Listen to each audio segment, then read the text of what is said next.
Marker fill हो गया।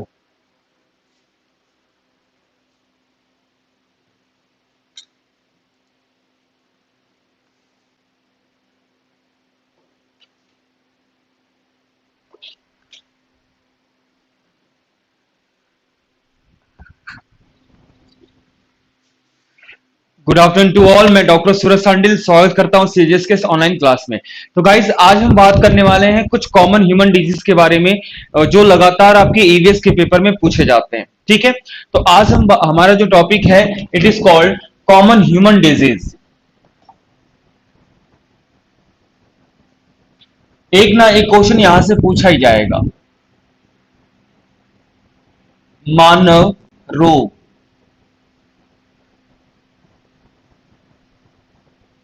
अब देखिए, डिजीज क्या है? डिजीज अगर देखा जाए तो बेटा डिजीज कुछ नहीं है। डिजीज एक्चुअली में कहा जाता है irregular symptoms of human body is called disease. और जो सिम्टम्स ऐसे सिम्टम्स अगर किसी ह्यूमन बॉडी में पाए जा रहे हैं तो ये मानव रोग के रूप में जाना जाता है। अब हम बात करते हैं कि सर मानव रोग जो है, अब चूंकि ये तो डिपार्टमेंट जो है मेडिकल का है, तो एक स्टूडेंट से क्यों पूछा जाए। तो गाइस, यहाँ पर कुछ कॉमन डिजीज आपसे पूछी जाएगी, जैसे मलेरिया क्या है, डेंगू क्या है, इससे कैसे बचाव करेंगे, वगैरह वगैरह वगैरह, ताकि आप टीचर बनने के बाद अपने क्लास के बच्चों का ख्याल रख सके। तो कुछ कॉमन बातें होती हैं बीमारियों को लेकर, वो आपको जानना होता है, और हर बार आपके पेपर में ऐसे ही सवाल पूछे जाएंगे। अलग अलग टॉपिक में आप अलग अलग डिजीज वगैरह, जैसे प्रोटीन की कमी से मैंने आपको मरासमस और क्वाशियोक्योर डिजीज बताया था कि प्रोटीन नहीं खाने से बॉडी में कौन सी बीमारी हो जाएगी।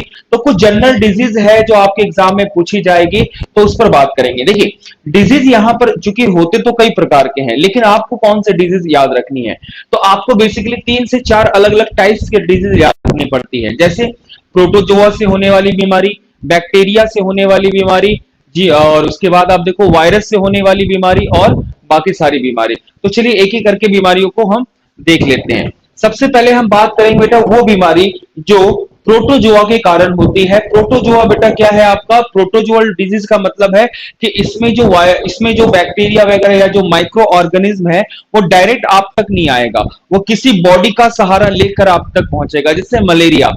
अब मलेरिया क्या है? एक पैरासाइट के द्वारा होने वाली बीमारी है, जिसे प्लाज्मोडियम कहते हैं। अब प्लाज्मोडियम डायरेक्ट आप तक नहीं आ सकता, तो प्लाज्मोडियम आपके बॉडी के अंदर एंटर करने के लिए एक खास प्रकार के वाहक कैरियर का यूज करता है, जिसे हम कहते हैं मॉस्किटो, मादा एनिफेलिस मॉस्किटो। फीमेल एनाफिलिस मॉस्किटो के द्वारा ही मलेरिया आपके बॉडी में आ सकता है। तो पैरासाइट जो है किसी भी प्रोटोजोल डिजीज में बीमारी का कारण बनेगा, और उस पैरासाइट को ले जाने वाला आपकी बॉडी में जो होगा, वो उसका कैरियर माना जाएगा। तो चलिए मैं आपको बताता हूं क्या क्या चीजें यहां पर इंपॉर्टेंट है आपके लिए, और किन किन बातों पर आपको ध्यान रखना है। ठीक है, देखिए, सबसे पहले हम बात करते हैं डिजीज कॉज बाय।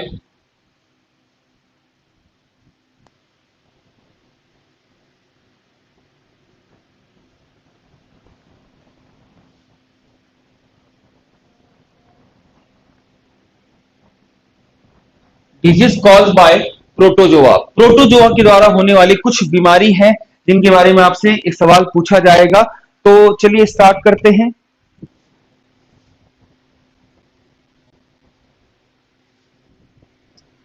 इससे पहले बेटा बायोलॉजी के आपके डाइजेशन कंप्लीट हो चुका है, न्यूट्रिशन में कार्बोहाइड्रेट, प्रोटीन, फैट, ये सारे के सारे कंप्लीट हो चुके हैं।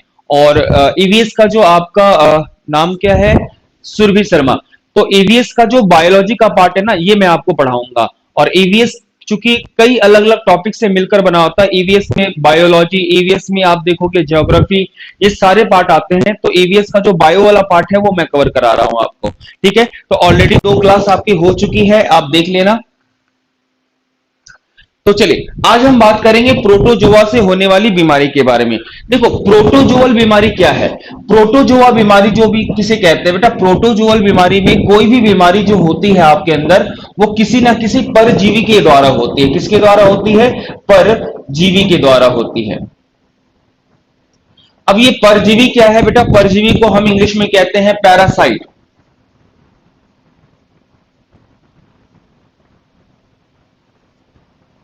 देखो, परजीवी एक बेटा छोटा सा सूक्ष्म जीव होता है, लेकिन ये परजीवी डायरेक्ट आपको आकर कभी भी इंफेक्शन नहीं कर सकता, कोई बीमारी पैदा नहीं कर सकता। ये परजीवी डायरेक्ट आप तक नहीं पहुंच सकता।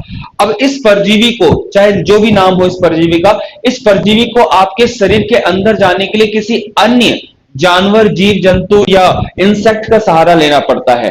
और अगर कोई भी परजीवी किसी अन्य वाहक के द्वारा आपके शरीर में प्रवेश करके आपको बीमार करेगा, तो उस बीमारी को हम कहेंगे कि साहब ये प्रोटोजोल बीमारी है। सबसे इंपॉर्टेंट बात बेटा आपको याद रखना है कि कौन सी बीमारी किसके द्वारा होती है, ये सबसे ज्यादा इंपॉर्टेंट होगा आपके लिए। कि कोई बीमारी बैक्टीरिया के द्वारा होती है, कोई बीमारी वायरस के द्वारा हो रही है, या कोई बीमारी फंगस के द्वारा हो रही है, या प्रोटोजोआ के द्वारा हो रही है। ये बिल्कुल आपको याद रखना पड़ेगा। मैं जैसे बता रहा हूं उसको एक एक करके समझना, ठीक है, नोट्स बना लेना, और एक दो बार पढ़ लोगे तो याद हो जाएगा। तो सबसे पहली बीमारी जो प्रोटोजोआ के द्वारा होती है, इसे कहते हैं मलेरिया।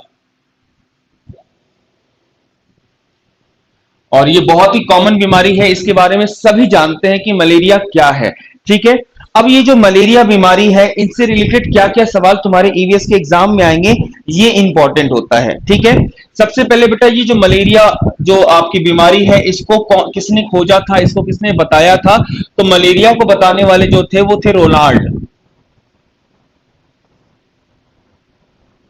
ठीक है, रोनाल्ड नामक एक वैज्ञानिक थे जिन्होंने इनके बारे में खोज करी थी। रोनाल्ड रास कहते हैं।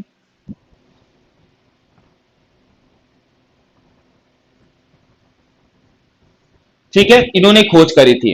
अब देखो, अगर किसी व्यक्ति को मलेरिया हो जाता है तो उसके शरीर का कौन सा अंग संक्रमित होगा, यह सवाल आपसे पूछा जाएगा। तो अगर हम बात करें, मैं इस तरीके से आपको लिखाता हूं ताकि नोट बना पाओ आप लोग। तो सबसे पहले देखो कैसे करोगे, पहले लिखना डिजीज का नाम। तो डिजीज का नाम क्या है हमारे पास? मलेरिया।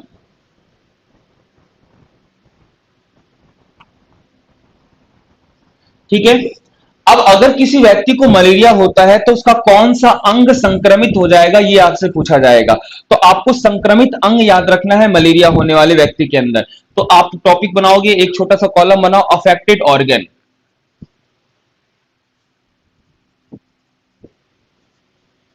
अर्थात संक्रमित अंग। अगर किसी व्यक्ति को मलेरिया हो जाए तो बॉडी का कौन सा पार्ट संक्रमित हो जाएगा, ये आपसे पूछा जाएगा। ठीक है, अगर किसी व्यक्ति को मलेरिया होता है तो याद रखना है उसकी बीमारी कहां पर होगी? स्प्लीन, जिसे हिंदी में पलीहा कहते हैं, और साथ ही साथ उसका लीवर, यकृत, इन दो अंगों में क्या हो जाएगा? संक्रमण होगा। यानी कि अगर किसी व्यक्ति को मलेरिया होता है तो उसका लीवर और स्प्लीन दोनों ही प्रभावित हो जाता है। अब चूंकि मलेरिया एक प्रोटोजोआ के द्वारा होने वाली बीमारी है, इसलिए मलेरिया कभी भी डायरेक्ट आप तक, ये जो मलेरिया क्या है आपका, डायरेक्ट आपकी बॉडी तक नहीं पहुंचेगा। मलेरिया कौन पैदा करता है, ये याद रखना है आपको। तो मलेरिया आपको लगता है कि मच्छर की काटने से होता है, बिल्कुल मच्छर के काटने से होता है, लेकिन मलेरिया का कारण आपका मच्छर नहीं होता। मलेरिया का कारण एक खास प्रकार का परजीवी होता है। अगर वो आपके शरीर में प्रवेश कर गया तो उस परजीवी के द्वारा आपको मलेरिया होगा। तो आपको याद रखना है पैरासाइट का नाम। पैरासाइट, जिसे हिंदी में कहते हैं परजीवी। अब कौन सा परजीवी आपके शरीर में प्रवेश कर गया तो आपको मलेरिया होगा, ये आपको बताना पड़ेगा एग्जामिनर को। उसका नाम याद रखोगे, प्लाज्मोडियम। प्लाज्मोडियम नाम है, हिंदी इंग्लिश एक नाम है। प्लाज्मोडियम नामक परजीवी जब हमारे शरीर में प्रवेश कर जाता है तो इंसान को मलेरिया नामक बीमारी होती है, जिस कारण से उसका लीवर और स्प्लीन दोनों ही अफेक्ट हो जाता है। अब ये प्लाज्मोडियम डायरेक्ट आप तक नहीं आ सकता है, तो प्लाज्मोडियम आपके शरीर में प्रवेश करने के लिए किसका सहारा लेगा? और जिसका सहारा लेगा वो उसका क्या माना जाएगा? कैरियर माना जाएगा। तो कैरियर यानी कि वाहक आपको याद रखना है। ठीक है, वाहक क्या होगा? तो अब वाहक में आपको याद रखना है कि एक खास प्रकार के मच्छर के काटने से बीमारी होती है, और इस मच्छर का नाम है female Anopheles mosquito. Female Anopheles mosquito. तो फीमेल एनोफेलिस मॉस्किटो के काटने से मनुष्य को क्या हो जाएगा, मलेरिया हो जाएगा। अब देखो जैसे मान लो ये फीमेल मॉस्किटो आपका एनाफेलिस मॉस्किटो है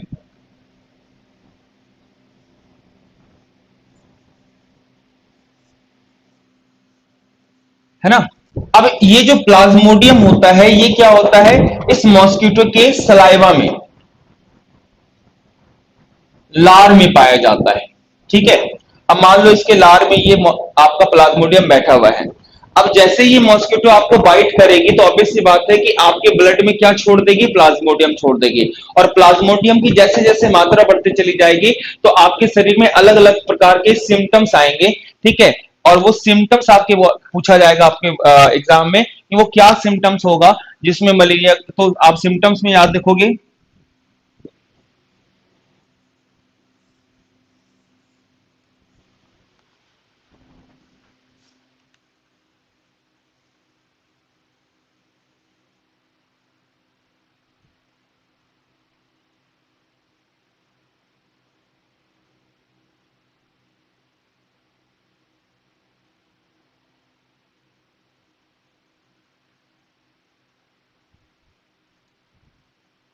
और आपकी जो भी बेटा कंफ्यूजन और सवाल जवाब होंगे आप उसको टाइप करते रहो ताकि मैं उसे देख लूं।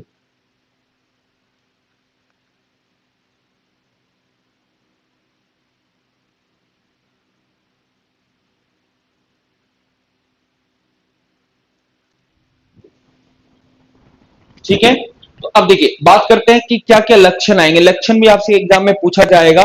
तो लक्षण की अगर हम बात करें तो आपको ठंड लगकर बुखार आएगी, तो क्या होगा लक्षण, फीवर विथ शिवरिंग।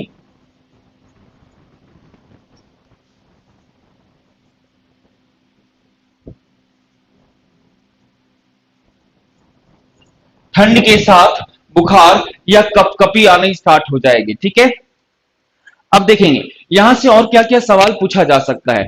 अब अगर किसी व्यक्ति को मलेरिया हो जाए तो कौन सा टेस्ट कराया जाए। तो मलेरिया होने पर जो टेस्ट होगा वो कौन सा होगा, वो होगा एमपी टेस्ट। ठीक है, एमपी टेस्ट के द्वारा हम मलेरिया, हम शरीर में कितनी मात्रा में प्लाज्मोडियम है उसकी मात्रा को जान सकते हैं, और मलेरिया कितनी भयानक रूप में हमारे शरीर में फैला है ये भी पता चल जाएगा। अब अगर मान लो कि पेशेंट को डिटेक्ट हो जाता है कि भाई मलेरिया है, तो अब मेडिसिन कौन सी देंगे। तो याद रखना है कि मेडिसिन की अगर हम बात करें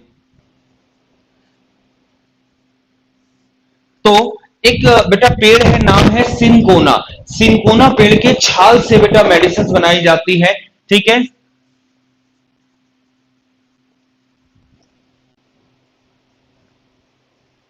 ये आपके एग्जाम में एनसीईआरटी में दिया गया है कि सिनकोना छाल, जिसे इससे भी, इससे बेटा आपका कोकिन भी बनता है इस छाल से। ठीक है, तो सिनकोना के छाल से बेटा हम जो दवाई निकालते हैं उससे आप मलेरिया का इलाज करते हो। अब मलेरिया का जो लार्वा है, मलेरिया का जो लार्वा है बेटा, वो लार्वा क्या है, गंदे पानी में, है ना। मलेरिया का जो लार्वा यानी कि प्लाज्मोडियम का जो लार्वा है वो क्या है, आपके गंदे पानी में पैदा होता है।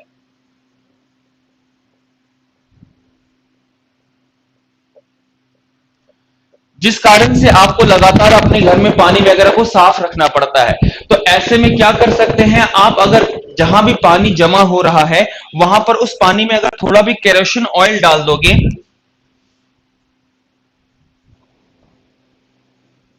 तो ऐसे में पानी में तैर रहा जो भी लार्वा होगा वो डूब जाएगा, और मलेरिया के जो भी बच्चे होंगे, वो अंडे होंगे, वो खत्म हो जाएंगे।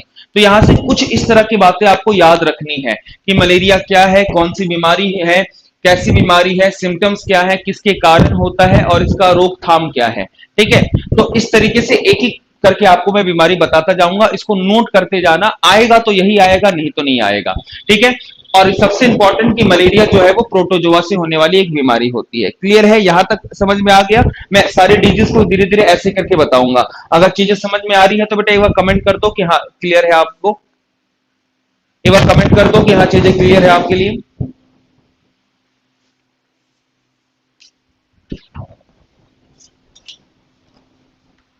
मलेरिया की खोज किसने करी थी ये भी पूछा जाता है। तो रोनाल्ड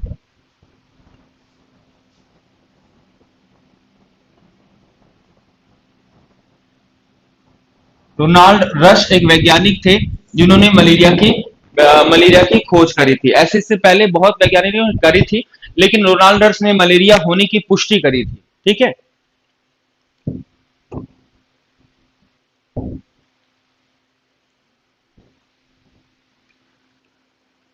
ओके। तो इस तरीके से बेटा एक एक बीमारी को मैं बताता जाता हूं, आप उसको नोट करते जाना, समझते जाना। ठीक है, बहुत हार्ड बीमारी बात नहीं करेंगे यहां पर।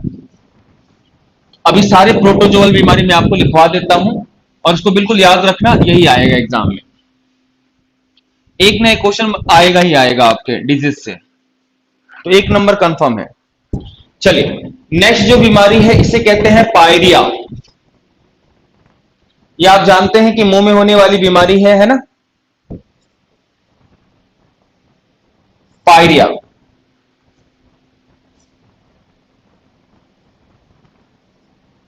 पायरिया। अब ये जो पायरिया है, सबसे पहले हम जानते हैं कि पायरिया अगर होगा किसी व्यक्ति को तो क्या होगा, अफेक्टेड ऑर्गन क्या होगा उसका। तो पायरिया का अफेक्टेड ऑर्गन क्या होता है, तो गम। ठीक है, आपका मसूड़े, यानी कि मसूड़ों में ये बीमारी होती है, और मसूड़ों में क्या होता है, ब्लीडिंग। मसूड़ों से खून का निकलना और मुंह से स्मेल आना, यही पायरिया में क्या होता है, आपके लक्षण भी पाए जाते हैं। और अगर हम इसके पैरासाइट की बात करें तो ये इंपॉर्टेंट है। पैरासाइट का नाम है Entamoeba. Entamoeba gingivalis. ठीक है, and amoeba जिंजबेलिस।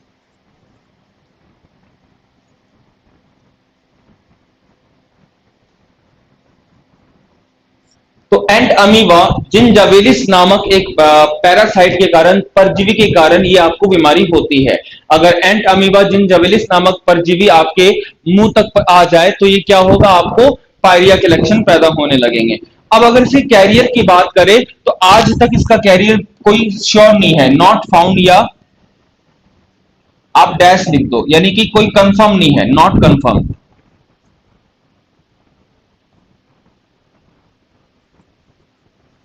Not sure, confirm नहीं कह सकते कि ये परजीवी आप तक कैसे आ सकता है। कई रीजन है, जैसे दूषित खाने पीने से, पॉल्यूटेड वायु यानी एयर से। ठीक है, किसी व्यक्ति जिनको पायरिया है, अगर आपने उसका जूठा खाना खा लिया है तो आपको हो जाना है।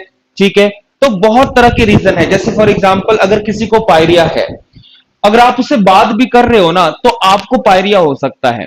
क्यों? क्योंकि देखो, कोई भी ये सारे जो आप देखते हो ना, बैक्टीरिया, प्रोटोजोआ, वायरस, ये सब ना फैल सकते हैं, और 1 मीटर तक इसकी दूरी होती है। 1 मीटर, इससे देखा होगा, जैसे अभी आप तो जानते ही हो कि कोविड कितने बहुत ही खतरनाक तरीके से पूरे वर्ल्ड में फैला, और आपने देखा होगा कि 2 गज की दूरी कहा जाता है। 2 गज मतलब लगभग अप्रोक्स 1 मीटर की दूरी बनाकर रखनी पड़ती है। कोई भी वायरस, कोई भी माइक्रो ऑर्गेनिज्म, चाहे वो वायरस हो, बैक्टीरिया हो, प्रोटोजोआ हो, फंगस हो, कुछ भी हो, अगर आपके बॉडी में है ना तो वो 1 मीटर की दूरी तक बेटा किसी ना किसी को संक्रमित कर सकता है। अब अगर सामने वाले व्यक्ति को पायरिया है और आप उससे बात कर रहे हो, ठीक है, तो बात कर रहे तो आपको पता तो चल जाएगा कि पायरिया है। कैसे पता चलेगा? तो उसके मुंह से स्मेल आ रहा होगा। अब मुंह से स्मेल आ रहा है तो मतलब नाक तक वो कहीं ना कहीं वो परजीवी आ रहा है, तभी तो आप उसको स्मेल कर रहे हो। याद रखना, किसी भी चीज का स्मेल करना, गंध करना, या किसी भी चीज का सड़ जाना, ये सिर्फ और सिर्फ माइक्रो ऑर्गेनिज्म के द्वारा ही होता है। अगर कोई भी चीज गंध कर रही है, नाक तक वो गंध आ रही है, मतलब नाक तक वो परजीवी आ रहा है आपके। अब जब नाक तक आ रहा है तो क्या मुंह तक नहीं आएगा आपके? बिल्कुल आएगा। तो ऐसे में इसलिए देखा जाता है कि आज जो है सभी व्यक्ति को पायरिया कहीं ना कहीं लक्षण आता है। आप बस इसके सिम्टम्स को रोक कर रखते हो कि रोज सुबह शाम ब्रश करते हो आप। अगर आप ब्रश ना करो, 1 महीने के बाद देखो स्थिति क्या होती है आपकी। कहीं ना कहीं सबके मुंह में ये एंट अमीबा जिंजबेलिस नामक परजीवी हमारे में पाया जाता है। बस रेगुलर माउथ को वॉश करना पड़ता है। और अगर इसके सिम्टम्स की बात करें तो इसके सिम्टम्स क्या होंगे, आपके जाके मुंह में जो होंगे, ब्लीडिंग स्टार्ट हो जाएगी, मुंह से खून का निकलना इसका लक्षण है।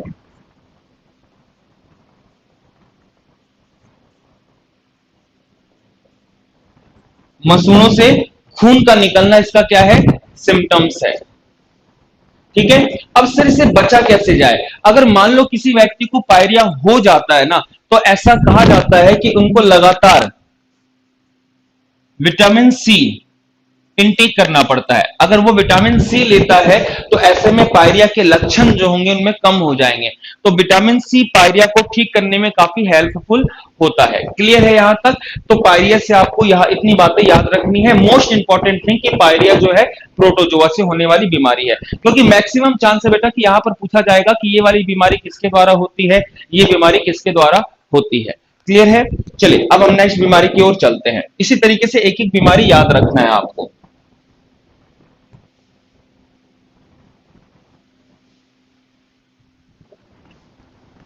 चलिए नेक्स्ट बहुत इंपॉर्टेंट बीमारी है, नाम है स्लीपिंग सीकनेस।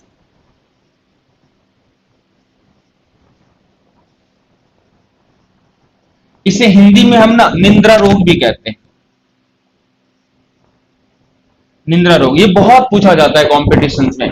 अगर हम इसकी बात करें तो ये जो स्लीपिंग सिकनेस है ये किस चीज की बीमारी है? तो ये बेसिकली आपके मस्तिष्क की बीमारी है, ब्रेन में होने वाली एक बीमारी होती है। इस बीमारी का पैरासाइट ज्यादा इंपॉर्टेंट है कि कौन सा परजीवी अगर दिमाग तक पहुंच जाए तो मनुष्य को स्लीपिंग सिकनेस या निंद्रा रोग नामक बीमारी होगी। तो इस पैरासाइट का नाम है ट्राइपैनोसोमा।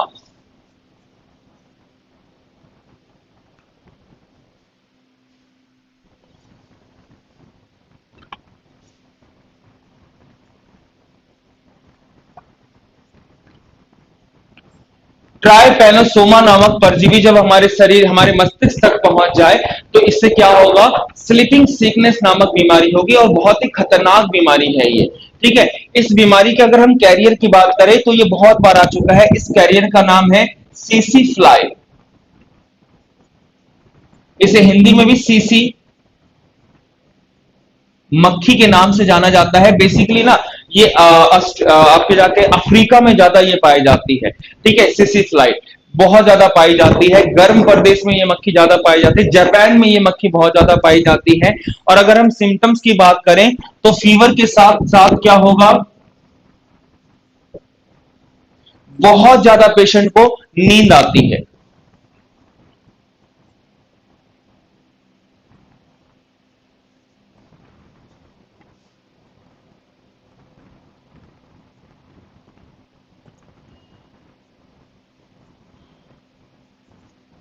तो बहुत ज्यादा नींद आना साथ ही साथ बुखार का होना इस बीमारी का मेन लक्षण होता है। और इस बीमारी से बचने के लिए क्या है? अब जैसे मक्खी है बेटा, अगर देखो कोई भी बीमारी अगर मक्खी से हो रही है तो ऑब्वियस सी बात है कि मक्खी कहीं ना कहीं खाने पीने में ही बैठेगी, खाने पीने के सामान में ही बैठेगी। ठीक है? और अगर सीसी मक्खी आपके खाने पीने के पदार्थ में बैठ जाए तो ये जो परजीवी है ना, ये परजीवी क्या है? सीसी मक्खी के पैरों में और उसके डंक में पाया जाता है। तो अगर मक्खी आपके खाने में बैठ रही है तो ये क्या करेगी? आपके खाने में छोड़ देगी ट्राइपैनोसोमा, और अगर आपने इसे खा लिया तो ये बॉडी में जाकर आपके ब्रेन को संक्रमित करेगा और आपको स्लीपिंग सिकनेस नामक बीमारी होगी। खतरनाक बीमारी है, पेशेंट की मौत हो जाती है जनरली। और जैसे इसमें कह रहे हो ना कि सर नींद आना, जैसे आपको भी कभी कभी लगता है ना कि सर हमें भी काफी नींद आता है, पढ़ने बैठते नींद आ जाता है, बेटा ये वो वाली नींद नहीं है। ये एक तरह की रेयर बीमारी है इंडिया में। मैंने आज तक अपने मेडिकल करियर में सिर्फ एक ही ऐसे पेशेंट को ट्रीट किया है, एक ऐसा पेशेंट देखा है स्लीपिंग सिकनेस का। और ये जो पेशेंट होते हैं बेटा, ये क्या होंगे कि आप इससे बात करोगे ना, बात करते करते ये सो जाएंगे आपसे। मैं एक घटना बताता हूँ कि मेरे क्लिनिक में एक बार स्लीपिंग सिकनेस का एक ही पेशेंट मैंने देखा अपने लाइफ में। आया हुआ था तो उस समय मैं बाकी पेशेंट भी देख रहा था। तो मैंने उस पेशेंट को अंदर शिफ्ट किया कि आप अंदर जाओ, कुछ चेक करना है। तो वो स्ट्रेचर में जाकर वो लेटा हुआ था। मैं जैसे एक पेशेंट को देकर गया, देखा वो सो रहा है। इसमें इतनी ज्यादा नींद नहीं आती, इसमें कहीं ना कहीं मैंने जो देखा कि मनुष्य ना बेहोशी की हालत में होता है। मतलब सामने वाले को अगर आपने गाल पे थप्पड़ मारा ना, पूछोगे कि कौन हूं मैं, तो वो पहचानने में समय लगाएगा। फीवर तो हाई रहेगा, आंखें चढ़ी भी रहेगी, वो पहचान नहीं पाता अपने आसपास के लोगों को। ये इतना खतरनाक उसके अंदर नींद है। नींद ना होकर मैं तो इसको बेहोशी ही बोलता हूं, बट एनसीईआरटी इसको कहती है कि नींद आना। तो आपको यही जानना है। ठीक है? तो ये आपको याद रखना है, ये भी इंपॉर्टेंट है। और ये वाले ये क्वेश्चन ना, निद्रा रोग, बेटा अभी ईवीएस तो कर रहे हो ना, आने वाले समय जब डीएसएसबी वगैरह भी दोगे ना, केवीएस दोगे, तो ये क्वेश्चन काफी देखना आएगा। ठीक है? चलिए नेक्स्ट बीमारी की बात करते हैं। ये बीमारी भी काफी फेमस है, डायरिया कहते हैं इसे, जिसे हिंदी में दस्त लगना कहते हैं। ठीक है? ये भी बहुत कॉमन बीमारी, घर घर में होता है ये। दस्त लगना। अब देखो, याद होगा कि मैंने आपको पढ़ाया था, जब मैंने डाइजेशन पढ़ाया था तो मैंने कहा था कि बड़ी आंत में पानी को क्या किया जाता है, एब्जॉर्ब किया जाता है। अगर किसी भी कारण से बड़ी आंत में पानी एब्जॉर्ब नहीं हो पाएगा तो वो पानी बॉडी में, खाना जो पानी मिला होता है वो बॉडी से बाहर निकलेगा, इसी को दस्त लगना कहते हैं। अगर इस बीमारी की बात करें तो अंग कौन संक्रमित संक्रमित होगा, तो इंटेस्टाइन, आंत में संक्रमण हो जाता है। हमारी जो आंत है, अच्छा ये बड़ी और छोटी दोनों आंत में हो सकता है, लेकिन जनरली देखा जाता है कि बड़ी आंत में होता है। बट एनसीईआरटी ने सिर्फ इंटेस्टाइन वर्ड्स का प्रयोग किया है, तो आपको बस इतना ही याद रखना है, ठीक है। अब इसमें कौन सा अंग आपका परजीवी, या जरूरी है कि कौन सा परजीवी अगर शरीर में पहुंच जाए तो आपको हो सकता है, तो एंड अमीबा। देखो एंट अमीबा ना बेटा, ये क्या है, किसी भी परजीवी की प्रजाति होती है, तो ये याद रखना पड़ेगा। एंट अमीबा हिस्टोलाइटिका,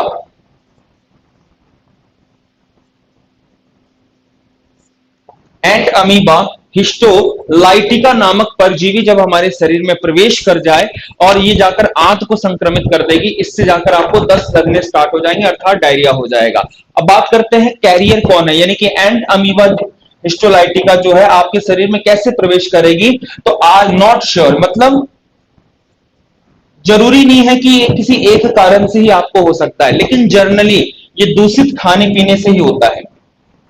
दूषित खाने पीने के पदार्थ से, पॉल्यूटेड वाटर होगा, पॉल्यूटेड फूड होगा, दूषित खाने पीने के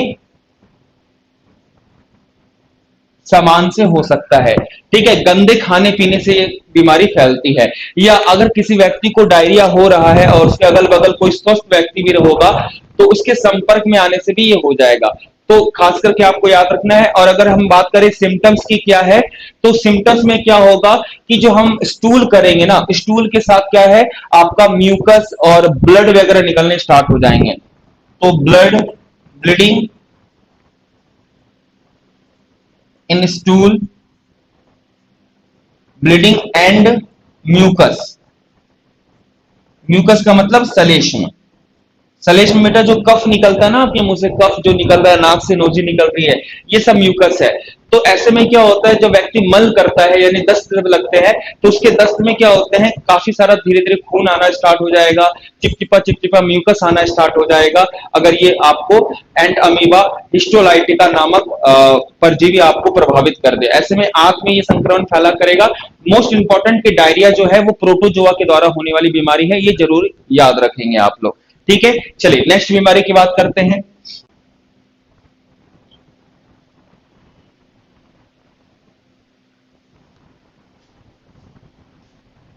काला जार, काला जार। चलिए, अब ये जो काला जार नामक बीमारी है, इसमें मनुष्य का कौन सा अंग संक्रमित होगा, तो बोन मैरो, जिसे हिंदी में हम अस्थि मज्जा कहते हैं, ठीक है, जहां पर ब्लड बनता है आपका, बोन मैरो में ही ब्लड बनाया जाता है आपकी बॉडी में। और अगर हम बात करें कि सर कौन सा परजीवी हमें इस बीमारी को हमारे शरीर में लेकर आएगा, तो नाम है लीशमैनिया डोनावानी। लीशमैनिया डोनावानी नामक परजीवी जो है मनुष्य में काला जार पैदा कर सकता है, ये इसके परजीवी का नाम है। और इसके अगर हम बात करें कि सर इसका कैरियर कौन सा होगा, तो कैरियर होगा सैंड मक्खी, सैंड फ्लाई, इसे बालू मक्खी भी कहा जाता है, सैंड मक्खी या बालू मक्खी, ठीक है, सैंड फ्लाई। अब देखिए ये जो, अच्छा नो डाउट अब ये मक्खी के द्वारा हो रही है, फ्लाई के द्वारा होती है, तो ऑब्वियस सी बात है कि खाने पीने में ही बैठेगी मक्खी, खाने पीने में बैठेगी ये मक्खी। अगर खाने पीने में ये मक्खी बैठ रही है तो उसके डंक और उसके पैरों में ये लीशमैनिया डोनावानी नामक एक, और इसी प्रजाति की मक्खी में ये पाया जा सकता है और किसी में नहीं पाया जाएगा, ठीक है। जैसे सिसी फ्लाई में ही आपका ट्राइपेनोसोमा नामक पैरासाइट पाया जाता है, उसी प्रकार से सैंड फ्लाई में ही आपका लिस्मेनिया डोनावाली नामक बेटा जो परजीवी है वो पाया जाएगा। इस बीमारी में क्या होगा, बहुत ही ज्यादा तेज बुखार होगी, और अगर समय रहते इसको कंट्रोल नहीं किया तो फीवर के कारण आपके जो ऑर्गन होंगे वो क्या हो जाएंगे, कोलैप्स हो जाएंगे। देखो फीवर क्यों डेंजर होता है, सबसे पहले हाई फीवर देखो, फीवर किसी भी व्यक्ति के लिए डेंजर क्यों होता है, देखा होगा कि कोविड में भी बहुत हाई फीवर हो जा रहा था, लोग की डेथ हो जा रही थी। देखो फीवर में क्या प्रॉब्लम होती है कि हमारे इंटरनल ऑर्गन जो है वो एक खास टेम्परेचर में ही काम कर सकते हैं, और वो टेम्परेचर है 37 डिग्री सेल्सियस। अगर शरीर का तापमान 37 डिग्री सेल्सियस तापमान है ना, तब आपके ऑर्गन जो है बहुत अच्छे तरीके से काम करेंगे। लेकिन अगर 2 डिग्री टेम्परेचर भी अगर आपके इंटरनल ऑर्गन का कम और ज्यादा हो जाए, तो ऐसे में जो इंटरनल ऑर्गन है ना वो कोलैप्स करने लगेगी आपकी, और अगर कोलैप्स कर गई ना तो उसको बचा नहीं सकते, तुरंत उसका फंक्शन खत्म होगा और उसका लोड पड़ जाएगा बॉडी पर, नर्वस सिस्टम पर, और मनुष्य की कहीं ना कहीं मौत होनी निश्चित हो जाती है। इसलिए देखा होगा कि जब जब किसी पेशेंट को हाई फीवर होता है तो डॉक्टर की हालत खराब हो जाती है। कारण ये है कि मैं आपको एक टेक्निकल चीज बताता हूं कि बेटा अगर बॉडी टेम्परेचर 104 डिग्री फॉरेनहाइट से अप हो गया, ऐसे में ना मेडिसिन काम करना छोड़ देती है। आप लोगों में से कई बच्चों ने ये एक्सपीरियंस किया होगा कि अगर किसी को कोविड हुआ है या कोविड हुआ आपके आसपास, आप देखना कि 104 डिग्री सेल्सियस तापमान बॉडी का पहुंच गया था, तो लोगों को पैरासिटामोल जो डोलो के रूप में आप खा रहे थे वो काम नहीं कर रहा था। क्यों? जब शरीर का तापमान 104 डिग्री सेल्सियस से ऊपर चला जाता है तो ऐसे में ना बॉडी मेडिसिन को यूज करना भी बंद कर देती है। तो हर हाल में फिर ऐसे में क्या होता है, पेशेंट को ठंडे बर्फ के पानी का पट्टी आपकी पूरी बॉडी में लगाया जाता है ताकि टेम्परेचर थोड़ा डाउन हो। शरीर का टेम्परेचर अगर 104 डिग्री सेल्सियस के नीचे है तो मेडिसिन खाओगे तो तुरंत फीवर आपका डाउन हो जाएगा। तो इस चीज का ध्यान रखना कि अगर 104 डिग्री सेल्सियस तापमान है तो तुरंत आपको किसी भी हाल में आपको बॉडी के टेम्परेचर को थोड़ा कम करना है, तभी जाकर दवाई काम करेगी, नहीं तो दवाई भी खाया आपने वो काम नहीं कर पाती है। तो कालाजार में आपको इतनी बातें याद रखनी है, मोस्ट इंपॉर्टेंट कि कालाजार प्रोटोजोआ के द्वारा होता है, ये आपको याद रखना है। ठीक है,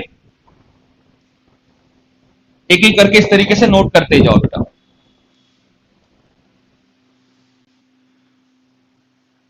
25 से 30 अलग अलग बीमारी है, बस उतना ही याद रखना है आपको, कुछ कॉमन डिजीज है। चलिए नेक्स्ट बीमारी जो मोस्ट इंपॉर्टेंट बीमारी है, अब हम बात करते हैं, ये तो सारी जो बीमारी मैंने आपको बताया है प्रोटोजोआ के कारण होता है। अब हम बात करेंगे कि कौन कौन सी बीमारी बैक्टीरिया के द्वारा होती है, अर्थात जीवाणुओं के द्वारा होती है। ये जो बीमारी अभी आपने लिखा ये प्रोटोजोआ से होती है, इसको अलग चैप्टर में बना के रखना। अब हम बात करेंगे वो बीमारी जो बैक्टीरिया के द्वारा हमारे शरीर में होता है। तो डिजीज कॉज बाय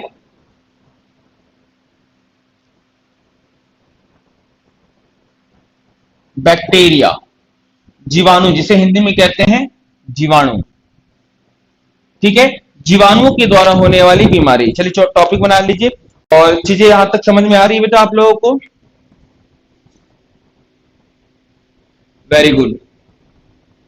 भावना क्या रिपीट करना आप बताओ मुझे पहले, है ना, आप बताओगे तभी समझ में आएगा। जो चीज नहीं समझ में आ रहा है या कोई डाउट है तो कमेंट कर दो, मैं आपको कमेंट्स पढ़कर फिर उसके बारे में आपको डिटेल में आपको बता दूंगा। तो फटाफट एक बार कमेंट कर दो, चीजें क्लियर हो गई है तो।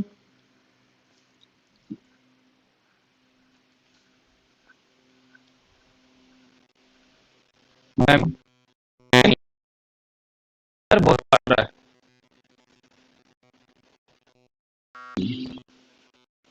देखो फटा कुछ ना कुछ।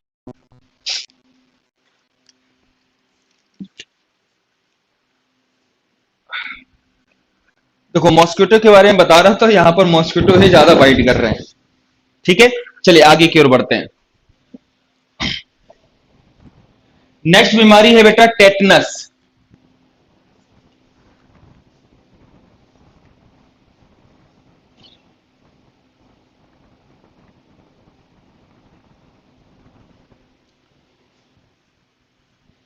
सबसे पहले डिजीज का नाम लिखेंगे, रोग का नाम, तो बीमारी का नाम है टेटनस। ये ऐसे पढ़ तो लेते बेटा आप लोग जनरल, लेकिन ये बहुत खतरनाक बीमारी है। ठीक है, बहुत खतरनाक बीमारी है ये। चलिए, अब किसी व्यक्ति को अगर टेटनस नामक बीमारी होती है, इसका वो नहीं है क्या, कुछ स्टैंड नहीं है, चलो वहीं लगा दो। ठीक, ऑफ करना है, बाहर से जला लो, बाहर से ला के ले आओ।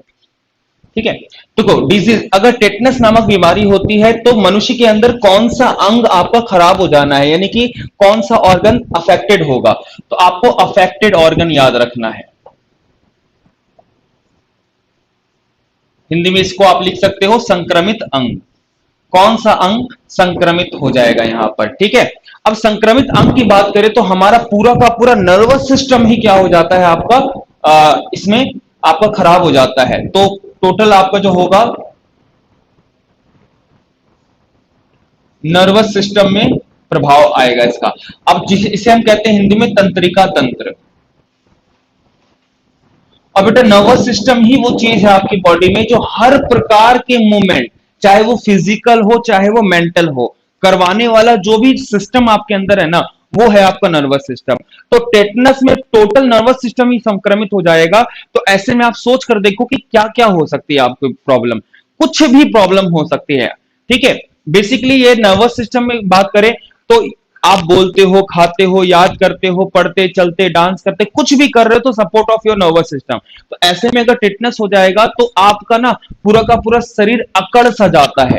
ठीक है, और इसमें पेशेंट के साथ क्या होता है कि पेशेंट का जो बैक होता है ना, वो जो पीठ होता है वो एक ऐसे कर्व की तरह आपका कड़ा हो जाएगा। पेशेंट के जो जबड़े होते हैं वो जकड़ जाएंगे, खोल ही नहीं पाएगा, क्योंकि आप मूवमेंट कर रहे हो तो support of your nervous system. तो इसमें बेसिकली क्या होता है कि जबड़े जो होते हैं वो जुड़ जाते हैं, इसलिए इस बीमारी को ना हम क्लोज जॉ भी कहते हैं।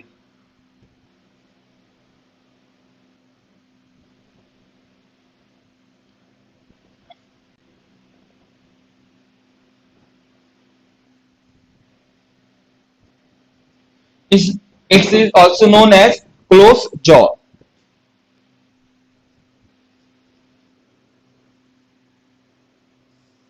ठीक है, और हिंदी में इस बीमारी का दूसरा नाम जो है इसे कहते हैं धनुष टंकार रोग।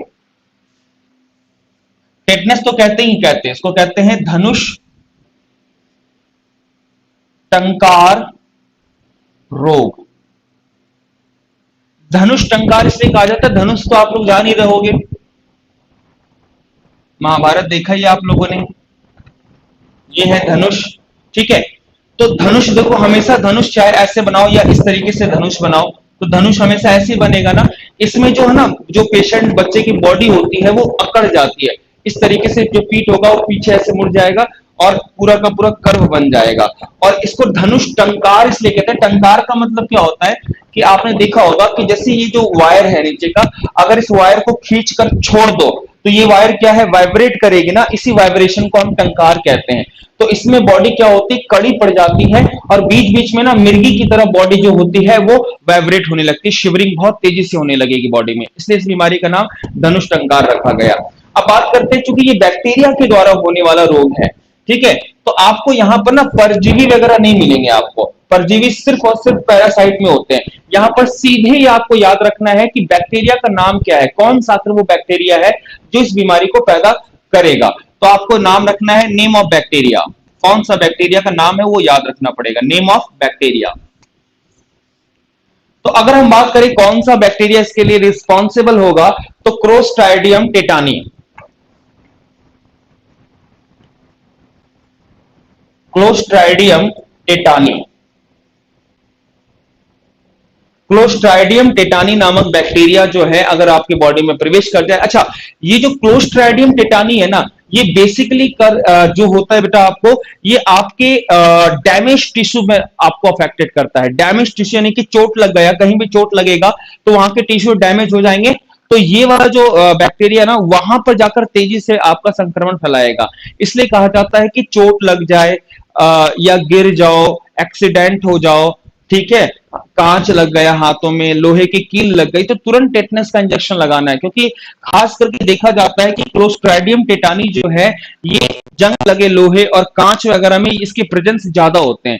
तो इसलिए ये तो हमेशा कहा जाता है कि अगर कांच वगैरह लग गया है, या फिर आप देखो चोट लग गई है आपको, कील लोहे की गड़ चुकी है आपको, तो तुरंत कहा जाता है कि भाई तुरंत टेटनस का इंजेक्शन ले लो। क्योंकि अगर ये इंजेक्शन, इसका पेशेंट मैंने कई पेशेंट देखे, बहुत खतरनाक बीमारी है। जब ये बहुत विकराल रूप लेती है ना ये बीमारी, तो ये क्या करेगी आपकी बॉडी में, आपके मांस को गला देगी।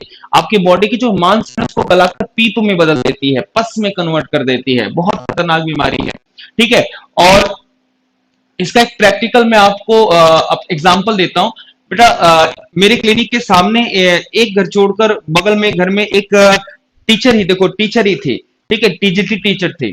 होता क्या है कि वो टीचर रात में एक बार उठती है पानी वगैरह के प्यास के लिए, ठीक है, और वो पानी पीने अपने किचन की ओर जाती है। और जब वो अपने बेडरूम में आती है ना, तो वो क्या हुआ कि आपको पता होगा कि जैसे पहले के घर में ना वो होता था, दहलीज होता था। दहलीज मतलब क्या बोलते हैं उसको आप लोग, पता नहीं। जैसे ये दरवाजा है तो नीचे ना लकड़ी की एक छोटी सी बेटा इस तरीके का बॉर्डर होता था, ठीक है, आपको भी शायद पता होगा। तो वो क्या हुआ, जब अपने बेडरूम में एंटर करती है तो इसमें पैर टच हो जाता है और वो लड़खड़ाकर गिर जाती है, और बहुत जर्नल गिरती है। जैसा उसने अपना बताया कि डॉक्टर साहब मैं बहुत जर्नल गिरी, जैसे नॉर्मल होता है कि हल्का सा लड़खड़ाया और गिर गए, और हल्का सा चोट लगा उसके घुटने पर जो नेग्लिजिबल था, तो वो आकर सो जाती है। अब 10 से 15 दिन के बाद, 20 दिन के बाद ये घटना वो भूल जाती है, और 20-25 दिन के बाद क्या होता है कि उसके घुटनों में ना दर्द होना स्टार्ट हो जाता है। अब जनरली चूंकि हम इंडिया में रहते हैं तो ऑब्वियस सी बात है कि थोड़ा बहुत दर्द होता है तो सबको थोड़ा बहुत मेडिसिन पता होता है, तो उसने मेडिसिन पेन किलर लिया और मेडिसिन खाई। अब पेन किलर खाने से क्या है कि दर्द में थोड़ा रिलीफ भी हुआ उसको, लेकिन 2-4 दिन के बाद वो दवाई काम नहीं करने लगी। अब जब दवाई काम नहीं करने लगी तो वो अपने आसपास जो छोटे मोटे डॉक्टर थे उनके पास जाती है और एंटीबायोटिक के साथ पेन किलर खाना स्टार्ट कर देती है। 10 से 15 दिन तो ठीक होता है, लेकिन जब दवाई का असर खत्म हो जाता है तो दर्द बढ़ने लगता है। अब इसी बीच जो दर्द घुटने में था वो पूरे के पूरे थाइज और नीचे लेग में भी फैलने लगा। अब जब काफी दर्द बढ़ने लगा, स्वेलिंग आ गई पैर में, तो वो उस एरिया से जाकर बड़े एक मालदा एक एरिया है वहां पर गई, अच्छा हब है, मेडिकल हब है। तो वहां जाने के बाद पैर का वगैरह एक्सरे वगैरह काफी सारे टेस्ट हुए तो पता चला कि मैडम को टिटनेस हो गया है। और ये टिटनेस का कॉज वही हुआ कि जो टिश्यू डैमेज हो गई थी वहां पर, और ये क्लोस्ट्राइडियम टेटानी नामक जो बैक्टीरिया है उसको प्रभावित कर दिया था। अब स्थिति इतनी फैल गई थी 1.5 से 2 महीने के अंदर कि अंदर जो जांग का मांस था ना उसका, वो पस में कन्वर्ट होने लगा, और अंतिम में ऑपरेशन कराना पड़ गया उस पेशेंट को। अगर उस समय ऑपरेशन नहीं होता तो पूरा का पूरा पैर काटना पड़ जाता, अगर कुछ दिन और देरी हो जाती। और हुआ क्या कि सर्जरी के द्वारा बेटा 2-3 पाइप, 2 पाइप तो ऊपर जांग तक लेकर आया गया। जैसे मान लो कि ये थाइज है आपकी, ठीक है, ये घुटने है, मान लो फॉर एग्जांपल ये घुटने थे, तो 2 पाइप यहां से यहां, एक पाइप यहां से यहां, और एक पाइप नीचे तक लेकर कनेक्ट किया गया। और लगातार मैंने उस पेशेंट की 40 दिन तक ड्रेसिंग करी थी। हालात देखो क्या होती है इस बीमारी में, कि जब मैं ड्रेसिंग करने जाता था तो सुबह शाम करता था मैं। अब सुबह शाम जैसे ड्रेसिंग करके मैं जब उसकी पट्टी को उसको बैंड करके आ जाता, फिर शाम में जाता उसको दोबारा से उसकी साफ सफाई करने, तो क्या होता पूरा का पूरा जो पट्टी होती थी ना वो पस से भीग जाती थी। मैं पस से उसको हटाता और सिर्फ क्या करता, पैर जांग को और पैर को सिर्फ ऐसे पुश करके उसके घुटने तक आता, और इतने में कम से कम, आप विश्वास नहीं करोगे गाइस, आधा लीटर पर डे में पस निकालता उसकी बॉडी से। और उस घाव को सुखाने के लिए 1 ग्राम की मेडिसिन सुबह दोपहर शाम उस पेशेंट को लगती थी। आप लोग नहीं पता आप लोग को कि 1 ग्राम मेडिसिन क्या होती है। बेटा आप लोग को जनरली कोई भी बीमारी, बड़ी बड़ी घाव हो जाते हैं ना, तो 250 mg का आप मेडिसिन सुबह शाम खाते हो। बहुत क्रिटिकल कंडीशन में आप 500 mg का सुबह शाम खाओगे। लेकिन 1 mg, 1 ग्राम मेडिसिन का मतलब हो गया 2.5 mg से 4 गुना ज्यादा ताकतवर मेडिसिन, और वो भी सुबह दोपहर शाम। इतनी तेजी से बेटा मांस और पैर उसके सड़ रहे थे, टिटनेस हो गया था उससे। तो ये बहुत खतरनाक बीमारी है, इसलिए बच के रहना चाहिए। अगर थोड़ा भी चोट लगे ना तो तुरंत टिटनेस का इंजेक्शन जरूर लगा लेना चाहिए, ठीक है। अब इस बीमारी में क्या क्या होगा, तो एनसीईआरटी इस बीमारी में क्या क्या सिम्टम्स बताती है आपको वो याद रखना है। मैं रेफरेंस नॉलेज आपको इसलिए देता हूं ताकि चीजें आपको याद रहे इन सब चीजों को लेकर, ठीक है। तो सिम्टम्स की अगर हम बात करें तो सिम्टम्स क्या आएंगे, सबसे पहले तो हाई फीवर होगा, बहुत तेज बुखार होगा, और साथ ही साथ स्पैन ऑफ बॉडी का मतलब हो गया स्पैम स्पैम ऑफ बॉडी, मतलब शरीर का अकड़ जाना, हिंदी में लिखना चाहो तो लिखते चले जाओ। और साथ ही साथ जबड़े जो होंगे वो क्या होंगे, कड़े पड़ जाएंगे, क्लोजिंग ऑफ जॉ।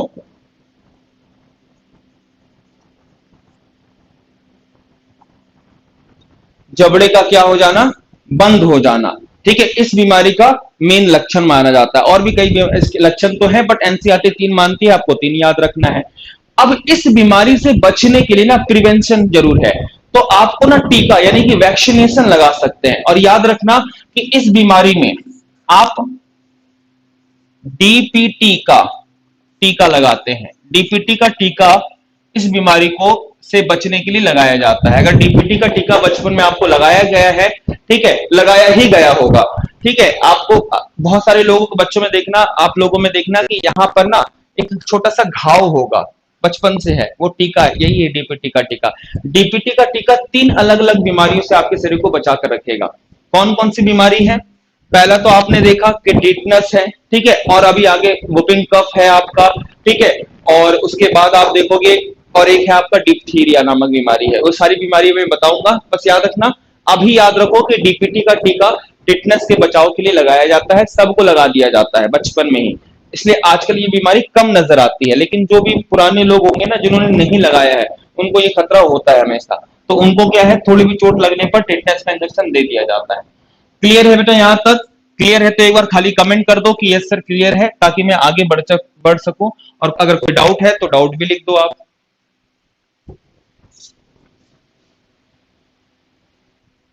कालाजार का नाम सुना नहीं, क्योंकि बेटा कालाजार ना इंडिया में कम होते हैं, होता है, ये कॉमन है लेकिन कम होते हैं यहाँ पर। अगर हम चूंकि हम जो डिजीज पढ़ रहे हैं ना वो इंडिया लेवल पे नहीं, वर्ल्ड के लेवल पे पढ़ते हैं। कि वर्ल्ड लेवल पर आप देखो तो अफ्रीका वगैरह में ये बीमारी बहुत ज्यादा फैली जाती है, बहुत ज्यादा। अगर आप जाओगे ना अफ्रीका वगैरह, अगर टूर पर जाते हो तो पहले आप देखना कि एयरपोर्ट वगैरह में ना आपको पूरा का पूरा उसका दिया जाएगा कि आप पहले से वैक्सीनेशन, खास करके टिटनेस वगैरह का, कि पूछा जाएगा कि ये टीका ले रखा है या नहीं, इसके प्रिवेंशन ये होंगे वगैरह, पहले बताया जाता है अगर आप वैसे संक्रमित देश में जाते हो तो। चलिए क्लियर है सब? Very good. चलिए नेक्स्ट बीमारी की ओर बढ़ते हैं। बहुत ही कॉमन सी बीमारी और बहुत ज्यादा पूछा जाने वाला बीमारी, जिसे हम कहते हैं हैजा कॉलेरा। इस बीमारी को हम कहते हैं हैजा, संक्रमित बीमारी। बेटा एक समय हैजा ऐसी बीमारी थी ना जिससे लाखों लाख लोग मरे थे। पहले क्या होता था कि कोलेरा बीमारी फैलती, हैजा फैलती और गांव के गांव खत्म हो जाया करते थे, क्योंकि पहले मेडिसिन नहीं हुआ करती थी। आजकल तो इसको हम ठीक कर लेते हैं। सबसे पहले अगर हम बात करें कि संक्रमित अंग क्या होगा, तो हैजा में आपकी आंत में संक्रमण होगा, इंटेस्टाइन, आंतों में संक्रमण ये फैलाता है आपके बॉडी में, ठीक है। और बैक्टीरिया का नाम है वाइब्रियो कॉलेरा नाम ही है।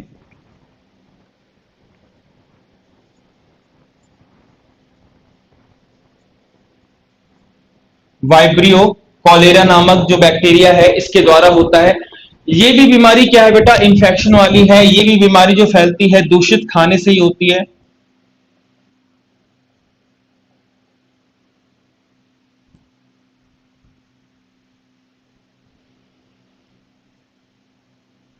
इसलिए कहा जाता है कि बाजार का नहीं खाना है, जो सामान खुले में मार्केट में मिल रहा है उसको नहीं खाना है, क्योंकि ये जो बैक्टीरिया है बहुत इजीली आपकी बॉडी तक पहुंच सकता है। अगर किसी व्यक्ति को कॉलेरा होता है तो ऐसे में क्या होगा कि जब किसी को हैजा होता है तो आप देखोगे सिम्टम्स क्या आएगा उसकी बॉडी में, कि एक तो वॉमिटिंग होने लगेगी और दस्त आने लगेंगे, और साथ ही साथ पेट में ना दर्द होने लगेगा, मीठा मीठा सा दर्द होगा, ममोड़ आएगा, फिर लगेगा कि दस्त आ रहा है, और दस्त जाएगा पेशेंट लेकिन थोड़ा सा दस्त होगा, और साथ ही साथ वॉमिटिंग होनी स्टार्ट हो जाती है। और अगर वॉमिटिंग का सिम्टम इसके साथ जुड़ गया ना तो बहुत खतरनाक हो जाता है। बॉडी में वाटर लेवल बहुत तेजी से कम हो जाएगा। याद रखो बॉडी में वाटर लेवल जो है वो 70% होता है, ये हम जानते हैं। अगर 1% वाटर लेवल अगर आपका डाउन होता है, कम होता है, तो ऐसे में ही आपको प्यास लगती है। प्यास ऐसे नहीं लगती, जब शरीर में 1% पानी की कमी होगी तो आपको ऑटोमेटिक प्यास लगने स्टार्ट हो जाएगी। और शरीर में अगर 2% पानी की कमी हो गई तो ऐसे में प्यास का वो आलम होगा कि आप कुछ भी पीने के लिए लाचार हो जाओगे। चाहे गंदे नाली का पानी ही आपको क्यों ना दिख जाए, आप पीने के लिए मजबूर हो जाओगे। 2% पानी की कमी हो गई तो बॉडी बर्दाश्त नहीं कर पाएगी। आप चाहेंगे कि कुछ भी तरल मिले जिससे हम गले को गीला कर सके। जैसे देखता होगा आप लोगों ने देखा होगा कि रेगिस्तान में लोग फंस जाते हैं, है ना, तो कितना प्यास होता है कि लोग अपने यूरिन तक पीने के लिए मजबूर हो जाते हैं, बस गले को गीला करना है, ये एहसास होगा आपके अंदर। और अगर शरीर में पानी का प्रतिशत 5 से 10% कम हो जाए, 5 से 10% पानी अगर बॉडी में कम हो जाए तो इंसान की मौत हो जाएगी। और कॉलेरा हो गया या फिर आप डायरिया हो गया, इसमें क्या है, बॉडी से बहुत तेजी से वाटर लेवल डाउन हो जाता है। इसलिए पेशेंट को तुरंत सलाइन वगैरह चढ़ाना बहुत जरूरी हो जाता है। अगर तुरंत सलाइन या ट्रीटमेंट वगैरह आपने नहीं दिया तो पेशेंट को बचाना बहुत मुश्किल हो जाएगा, क्योंकि वाटर लेवल तेजी से डाउन होगा। और इसका एक छोटा सा बेटा एक सूत्र माना जाता है, गवर्नमेंट भी कहती है कि इसमें क्या करना है कि लगातार जो पेशेंट है ना उसको चीनी पानी का घोल दे, या अगर कुछ नहीं है तो चीनी पानी का घोल दे, नहीं तो ओआरएस घोल आपको तुरंत देना है। और इसका तरीका क्या है बेटा, कि अगर 4 बार, ये मान के चलना है कि 4 बार अगर स्टूल होता है, 4 बार अगर आपको स्टूल होता है तो ये मान के चलो कि बॉडी में 1 लीटर पानी की कमी हो जाएगी आपकी। अब इस 1 लीटर पानी की कमी को दूर करने के लिए तुरंत क्या करना है आपको, 4 गिलास पानी, 4 गिलास पानी में ओआरएस घोल को मिक्स करना है और थोड़ा थोड़ा ही देते चला जाना है। पानी लेवल, वाटर लेवल को बॉडी में कम मत होने देना, पेशेंट को बचाना मुश्किल हो जाता है फिर। तो अगर हम बात सिम्टम्स की करें तो सिम्टम्स में क्या है, एब्डोमिनल क्रैम्प होगा, पेड़ में अकड़ आएगी, साथ ही साथ वोमिटिंग, उल्टी का होना, इसके लक्षण होंगे। ठीक है, ध्यान रखना है, दूषित खाने पीने से होता है, मोस्ट इंपॉर्टेंट, ये बैक्टीरिया के द्वारा होने वाली बीमारी है, ये जरूर याद रखना है आपको। ठीक है, चलिए नेक्स्ट आगे बढ़ते हैं।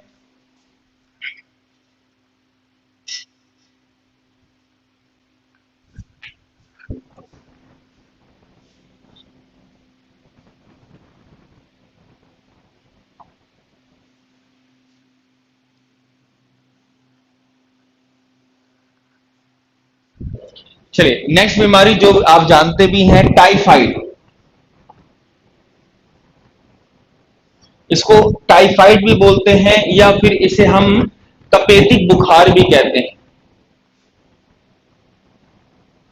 ठीक है, या इसका दूसरा नाम इंटेस्टाइनल फीवर भी है। इसे हम आंत का बुखार भी कहते हैं। ठीक है, अब अगर मान लो किसी को इंटेस्टाइनल फीवर यानी कि टाइफाइड हो जाए तो अभी ऑब्वियस सी बात है कि इंटेस्टाइनल यानी आंत का बुखार आप कह रहे हो, तो ये संक्रमण किसमें होगा, आंतों में ही होगा, है ना, और ये इंटेस्टाइन में ही होगा। और ये बहुत जनरल बीमारी है, आप सबको कभी ना कभी हुई है। और इसका जो बैक्टीरिया है बहुत ही कॉमन बैक्टीरिया है, साल्मोनेला टाइफोसा या टाइफी।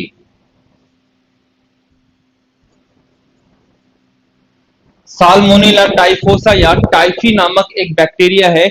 और ये जो बैक्टीरिया ना बेटा याद रखना, टाइफाइड भी जो है ये खाने पीने से ही फैलता है आपका।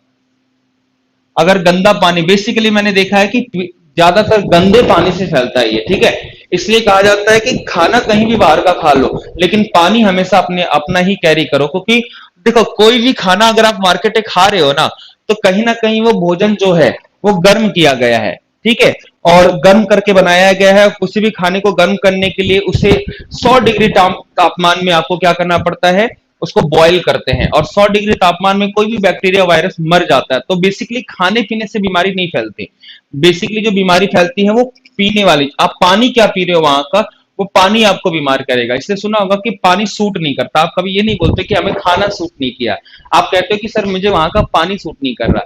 तो पानी आप सही रखोगे तो कभी बीमार नहीं पड़ोगे।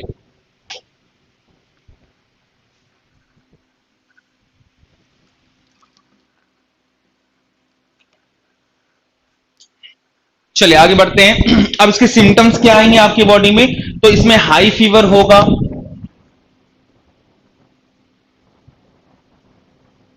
ठीक है।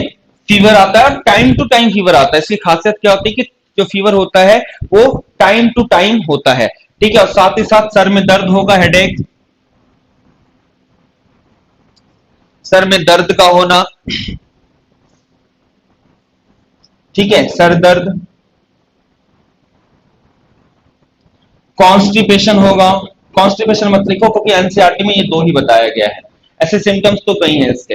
एनसीईआरटी जो बताती है बस उतना ही याद रखना है, क्लास 4 के तक के बुक में जो बताया गया है बस उतना ही पूछेगा, उससे ज्यादा कुछ नहीं पूछ सकता है। ठीक है, चलिए नेक्स्ट बीमारी की अगर हम बात करें तो इट इज कॉल्ड ट्यूबरकुलोसिस, जिसे आप टीबी भी बोलते हो,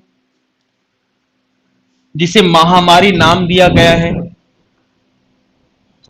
और भारत सरकार ने इस बार प्रण लिया है कि 2025 तक इस बीमारी को भारत से खत्म करना है, इसलिए ये इंपॉर्टेंट है तुम्हारे लिए। ठीक है, ट्यूबरकुलोसिस, और इसी बीमारी को आप लोग क्या है, टीबी के नाम से जानते हो।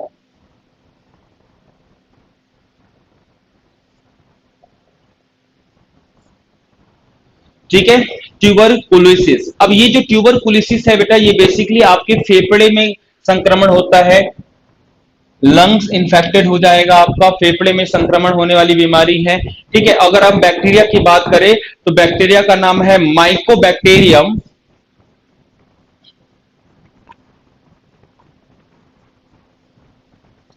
ट्यूबरकुलोसिस।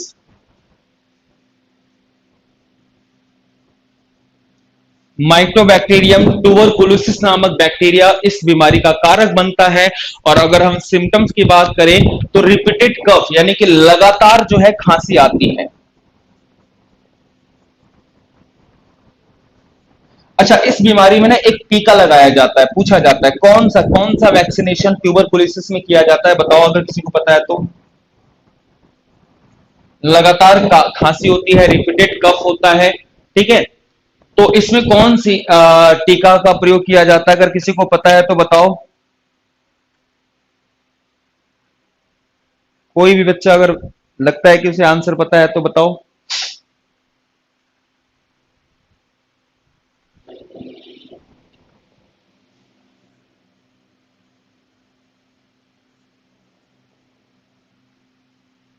बीसीजी का टीका लगाएंगे इसमें। ठीक है, बीसीजी का टीका लगाया जाता है। और आजकल ना गवर्नमेंट फ्री में मेडिसिन भी देती है, तो मेडिसिन की अगर हम बात करें तो मेडिसिन का नाम है डॉट्स। पहले बहुत आता था क्योंकि अब ये बीमारी कम हो गई है। ठीक है, लेकिन आप 90s के अगर बच्चे हो तो आपको पता होगा कि पहले अगर दूरदर्शन वगैरह देता था तो, या फिर कई जगह ना सरकारी हॉस्पिटल वगैरह में देखना कि पंपलेट लगाया जाता है कि टीबी हटाना है तो डॉट्स खाना है, 14 दिन की खुराक मानी जाती है। डिपेंड करता है कितनी मात्रा में ट्यूबरकुलोसिस आपकी बॉडी में है, तो उसके अकॉर्डिंग आपको खाना पड़ता है।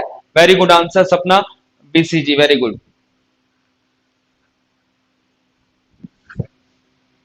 सुरभि, अगर अभी नहीं लगा हुआ तो क्या नहीं लगा हुआ बेटा, क्या नहीं लगा है बताओ। तो ये समझ में आ गया आपको, ट्यूबरकुलोसिस याद रखना। इसे ना भारत सरकार ने नाम क्या दिया है, महामारी, और महामारी घोषित कर दिया है ना, अभी 2019 या 2019 में ही किया होगा। ठीक है, 19 या 20 के बीच में किया था। और ये प्रण लिया गया है कि 2025 तक भारत से क्या करना है, इस ट्यूबरकुलोसिस नामक बीमारी का उन्मूलन करना है, इसे खत्म करना है। इसलिए इंपॉर्टेंट है, अभी जो भी एग्जाम हो रहे हैं काफी पूछा जा रहा है, तो याद रखना है ट्यूबरकुलोसिस के बारे में।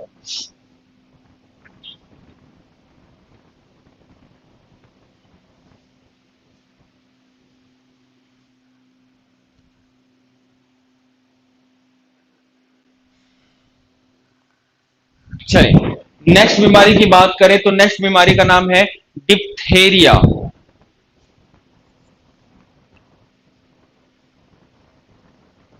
इसे हिंदी में भी डिप्थेरिया ही पढ़ते हैं। नेक्स्ट बीमारी का नाम है डिप्थेरिया, है ना। और इस बीमारी में जो संक्रमित ऑर्गन है वो है हमारा रेस्पिरेटरी ट्यूब। बेसिकली छोटे बच्चों को बहुत देखा जाता है। ये जो हमारा सांस, हमारी जो श्वास की नली है ना बेटा, यहाँ पर क्या होता है ना, एक झिल्ली बन जाती है, यहाँ पर इन्फेक्शन इसका फैलता है, और यहाँ पर क्या है कि मांस की झिल्ली फैल जाती है, जिसके कारण बच्चा सांस नहीं ले पाता और दम घुटने के कारण इसकी मौत हो जाती है। बेसिकली ये गंदे वायु के कारण होता है। अगर आप दिल्ली से है तो आपको याद होगा कि 2018 और 19 में डिप्थीरिया दिल्ली में बहुत फैला था। याद होगा आपको कि बहुत ज्यादा यहाँ पर एयर पॉल्यूशन बढ़ गया था। अगर आप लोग दिल्ली से हैं तो आपको पता होगा कि एयर पॉल्यूशन काफी बढ़ गया था, जिस कारण से लोगों को डिप्थीरिया की प्रॉब्लम आ रही थी, सांस लेने में कठिनाई आ रही थी। इस बीमारी में क्या होता है कि जो आपका रेस्पिरेटरी ट्यूब होता है, सांस की नली है ना, इस पर क्या होता है, एक छल्ला, मांस का छल्ला बन जाता है, मसल्स डेवलप होने लगते हैं, जिस कारण से सांस लेने में कठिनाई होती है और दम घुटने के कारण पेशेंट की मौत हो जाती है। तो संक्रमित अंग क्या होगा, श्वास की नली।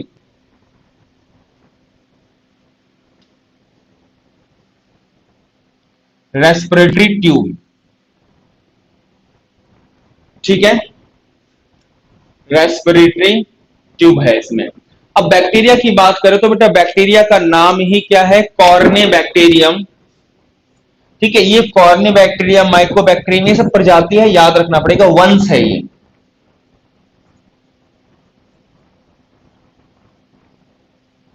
कॉर्ने बैक्टीरियम ट्यूबरकुलोसिस,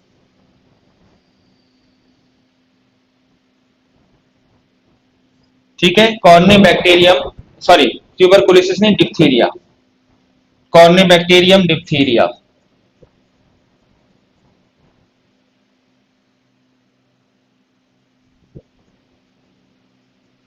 ठीक है, कॉर्ने बैक्टीरियम डिप्थीरिया ही है इस बीमारी, एच होगा, पी एच। ठीक है, अब अगर हम सिम्टम्स की बात करें तो बेटा से सांस लेने में कठिनाई होती है, यानी कि ब्रेथनेस हो जाती है, दम का घुटना, ठीक है, डिफिकल्टी इन ब्रेथिंग, सांस लेने में कठिनाई आप लिख सकते हो।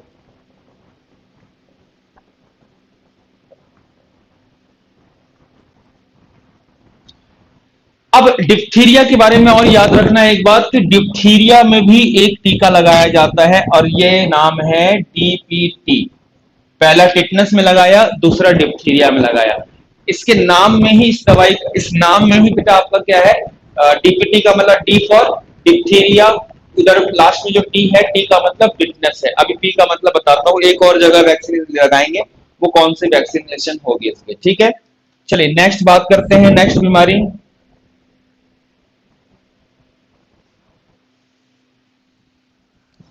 नेक्स्ट है बेटा प्लेग।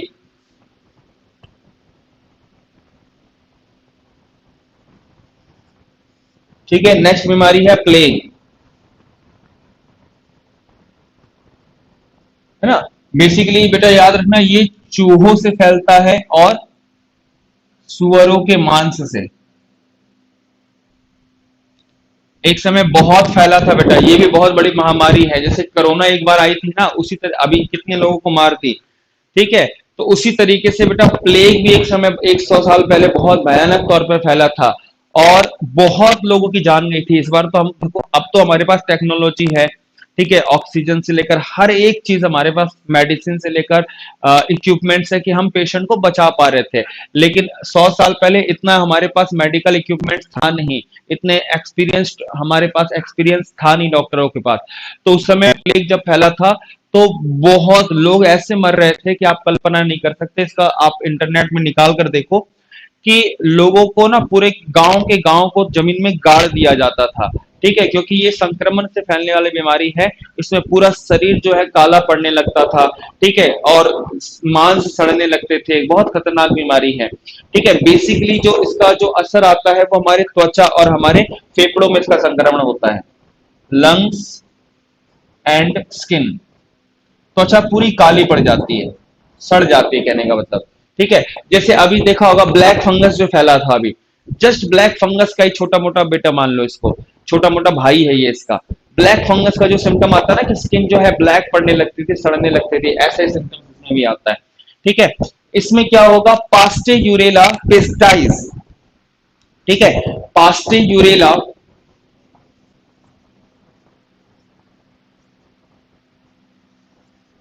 पास्टेयूरेला पेस्टाइज नामक जो है बैक्टीरिया इसमें इसके लिए रिस्पॉन्सिबल होता है?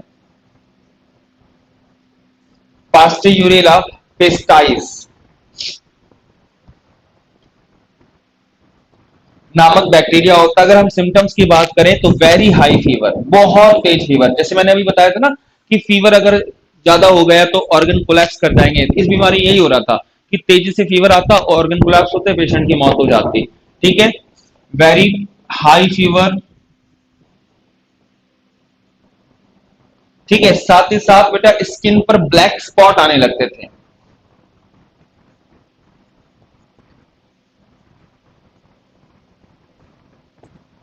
त्वचा पर काले काले बेटा इरिप्शंस होने स्टार्ट हो जाते थे। ठीक है, चलिए नेक्स्ट बीमारी के बारे में बात करते हैं।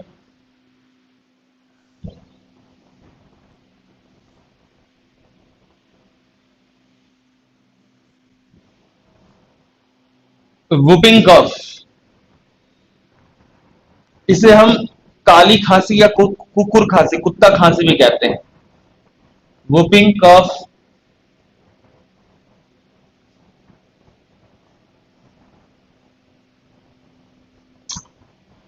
इसे कुकुर खांसी या कुत्ता खांसी भी कहा जाता है। इसमें क्या होता है ना कि खांसी आती नहीं है, बस ऐसा लगेगा ना, सूखी खांसी भी कह सकते हो, कि ऐसा लगेगा बार बार ना आप जबरदस्ती खांसने की कोशिश करते हो, इस जगह पे ना लगेगा कुछ सूखा सूखा सा पार्ट है, तो उसको निकालने की कोशिश में बार बार पेशेंट जो है वो खांसता रहता है।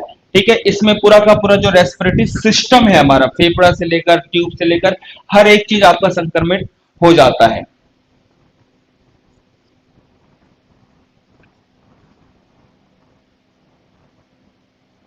ठीक है, उसके बाद अगर हम बात करें कि सर कौन सा बैक्टीरिया इसके लिए जिम्मेदार होता है, तो याद रखना है बॉर्डीटेला, बॉर्डीटेला पर्टूसिस।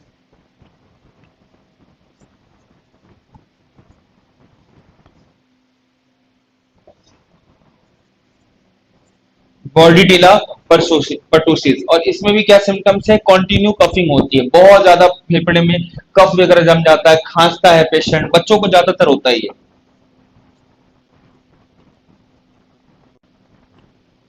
कॉन्टिन्यूसली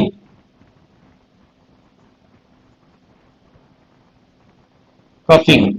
ठीक है, और इस खांसी, इस बीमारी में भी तीसरा जो टीका है यही है, डीपीटी का। डीपीटी का टीका, तीसरी यही बीमारी, याद रखना डीपीटी का टीका तीन अलग अलग बीमारी में लगाया जाता है। पहला है डिप्थीरिया, दूसरा है टेटनस, और पी फॉर, देखो पी से तो मैच नहीं कर रहा, पी यहां पर पर्टूसिस को रिप्रेजेंट कर रहा है। ठीक है, पर्टूसिस नामक बैक्टीरिया को रिप्रेजेंट करता है। तो ये तीन बीमारी में डीपीटी का टीका लगता है, ये बिल्कुल याद रखना, ये पूछा जाएगा आपके पेपर में। ठीक है, नेक्स्ट बीमारी की बात करते हैं, निमोनिया। भारत में सबसे ज्यादा छोटे बच्चों की जो मौत होती है ना, इसी बीमारी से होती है, निमोनिया के कारण। और निमोनिया आपने देखा होगा, निमोनिया क्या है बेटा, छोटे बच्चों को अगर सर्दी खांसी बढ़ गई ना तो उसी को निमोनिया कहते हैं, बैक्टीरिया के कारण अगर ये हुआ तो निमोनिया है ये। टी साइलेंट होता है इसमें। ठीक है, तो निमोनिया की बात करें तो अब छोटे बच्चों में क्या है बेटा, यही बीमारी होती है, कहाँ की बीमारी है, लंग्स। बहुत, मैंने इसके मुझे लगता है कि हजारों हजार पेशेंट देखे होंगे, हजारों हजार, पर डे निमोनिया के दो चार, दस दो चार पेशेंट आते ही रहते हैं इसके। ठीक है, निमोनिया बेसिकली क्या होता है कि देखो क्यों हो जाता है, जनरली भारत में बहुत ज्यादा क्यों होता है कि अगर बच्चा आपका, देखो क्या होता है कि अगर बच्चा आपका भींगा हुआ ना, उसकी छाती में थोड़ा पानी है या बेड में सोया हुआ, सुसु कर दिया वो उसने और उसी पानी में लेटा हुआ है, तो सरद गर्म होने के कारण बेटा उसको कफ उसके जम जाते हैं। अब छोटे बच्चों को ज्यादा प्रॉब्लम इसलिए होती है कि देखो नॉर्मली जब आपको और हमें कफ होता है तो हम क्या करते हैं ना कहीं कोशिश करके दो चार दिन में उस कफ को बाहर निकाल देते हैं। छोटे बच्चों के साथ ये नहीं हो सकता, छोटे बच्चों को ये सेंस नहीं होता कि मुंह में कफ आ रहा है तो उसको बाहर निकालना है या अंदर घोटना है, तो बाहर तो वो नहीं ही निकालता, जिस कारण से कफ उसके बॉडी में ना छाती में जमना स्टार्ट हो जाता है और स्वेलिंग, और फिर वही कफ धीरे धीरे क्या करने लगता है, आप उस बच्चे के हार्ट लंग्स को क्या करता है, ब्लॉक करने लगता है, और बच्चे का बॉडी कम ऑक्सीजन इनटेक कर पाता है। तो धीरे धीरे ऑक्सीजन कम होने के कारण कमजोरी तो आएगी आएगी, सांस लेने में कठिनाई होगी और दर्द वगैरह स्टार्ट हो जाता है, और कम ऑक्सीजन लेवल होने के कारण बेटा बॉडी, छोटे बच्चों का बॉडी का ग्रोथ काफी हाई होता है, लेवल हाई होता है। अगर उसको बहुत ज्यादा एनर्जी चाहिए होता है तो एनर्जी लेवल कम होने के कारण बच्चा सडन से डेथ भी कर सकता है। ठीक है, खतरनाक बीमारी है लेकिन बहुत इजी मेडिसिन से अगर समय रहते मेडिसिन दे दिया तो 100% रिकवरी हो जाती है। डिप्लोकोकुस,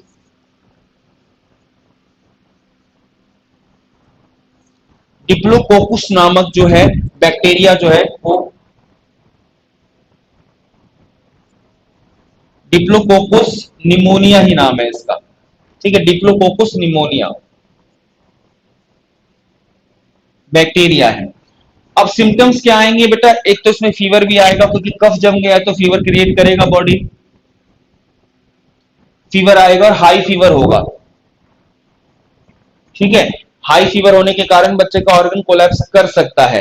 ठीक है, और साथ ही साथ बेटा फेफड़े में ना स्वेलिंग, छाती में सूजन आ जाएगी, स्वेलिंग इन लंग। और इसी को हम कहते हैं कि बेटा छाती में पानी भरना, कहते हैं छोटे बच्चे छाती में पानी हो गया, यही बीमारी को आप कहते हैं छाती में पानी भर गया। ठीक है, टिटनस का इंजेक्शन, मतलब इंजेक्शन नहीं समझा, क्या चीज का इंजेक्शन? वेरी गुड सपना, सही आंसर है बीसीजी का। अभी लगवा सकते हैं, नहीं बेटा ये बाद में लगाने की होती है, अब नहीं लगे, बचपन में ही लगता है। तो अब क्या है ना कि अब जैसे मान लो चोट लग जाए तो मार्केट में टेटनस का इंजेक्शन आता है, आप खुद लेकर भी लगा सकते हो अगर लगा पाओ तो, या बगल में कोई भी डिस्पेंसरी वगैरह है जाके लगा लो। ठीक है, समय रहते मतलब कहीं ना कहीं आपको ध्यान रखना है कहने का मतलब। और ये सब बीमारी इसलिए आपको पढ़ाया जाता है बेटा क्योंकि आपका काम पढ़ाना तो है नहीं, आपका काम होगा 7 से 8 घंटे के लिए बच्चे का ख्याल रखना, उसका मानसिक और शारीरिक विकास करना। ठीक है, तो मानसिक विकास के लिए बेटा आप लोग पेडागोगी वगैरह पढ़ते हो, है ना, चाइल्ड डेवलपमेंट वगैरह पढ़ते हो। और शारीरिक विकास तब कर पाओगे ना जब आपको शरीर के बारे में सारी चीजें पता हो, कौन कौन सी बीमारी बच्चे में हो सकती है, ताकि आप बच्चों के गार्जियन को, उसके पेरेंट्स को आप बता सको कि अभी डेंगू फैला है, अभी मलेरिया फैला है, ऐसे रखना है वैसे रखना है। तो ख्याल रखने के लिए जब तक आपको पता ही नहीं कि कौन कौन सी बीमारी हो सकती है तो आप कैसे बच्चे का ख्याल रखेंगे, इसलिए एक नए क्वेश्चन यहां से आएगा ही आएगा। नेक्स्ट बीमारी है लेप्रोसी, इसी को कुष्ठ या कोढ़ कहते हैं। महात्मा गांधी और मदर टेरेसा ने सबसे पहले बेटा भारत में जिस बीमारी के बारे में के बारे में लोगों को समझाने के लिए अभियान चलाया था वो लेप्रोसी था। पहले के लोग मानते थे कि अगर किसी को कुष्ठ हो गया है तो मतलब एक संक्रमित बीमारी है, सोसाइटी में रहने लायक नहीं है, लोग ऐसे लोगों से घृणा करते थे। ठीक है, बट ये बैक्टीरिया से होने वाली बीमारी है, ये एक व्यक्ति से दूसरे व्यक्ति में नहीं जाएगा। ठीक है, तो लेप्रोसी अब चूंकि बहुत कम हो गया है लेकिन फिर भी है कहीं ना कहीं थोड़ा बहुत, तो ये फैलता नहीं है, एक व्यक्ति से दूसरे व्यक्ति में नहीं जाएगा। तो महात्मा गांधी ना क्या होते थे, जिनको कुष्ठ होता था उनको गले लगाया करते थे, ये बताने के लिए देशवासियों को कि भाई ये फैलेगा नहीं, तो ध्यान से रखना है।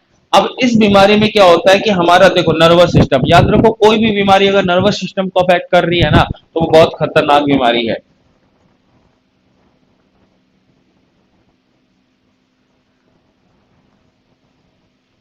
साथ ही साथ नर्वस सिस्टम के साथ साथ ही हमारी त्वचा में भी क्या करता है, अगर किसी को कुष्ठ होता है ना तो आप देखोगे कि त्वचा पर छोटे छोटे जो है, मुंह पर, पूरे शरीर में गोल गोल से बेटा क्या होंगे, मत्स्य की तरह निकल जाएंगे, उंगलियां गल कर कट कर अपने आप ही बाहर हो जाएगी। देखा होगा कि पहले बहुत पाए जाते थे, कुछ लोग होते थे भिखारियां होते थे तो वो भीख मांगते थे, देखा होगा कि उंगलियां ना नहीं होती थी तो वो कुष्ठ बीमारी थी उसको। ठीक है, उंगलियां कट वगैरह होकर गिर जाती है। बैक्टीरिया का नाम अगर आपसे पूछे तो माइकोबैक्टीरियम लेप्रा ही इस बीमारी का बैक्टीरिया का नाम है। तो माइको बैक्टीरियम लेप्रा।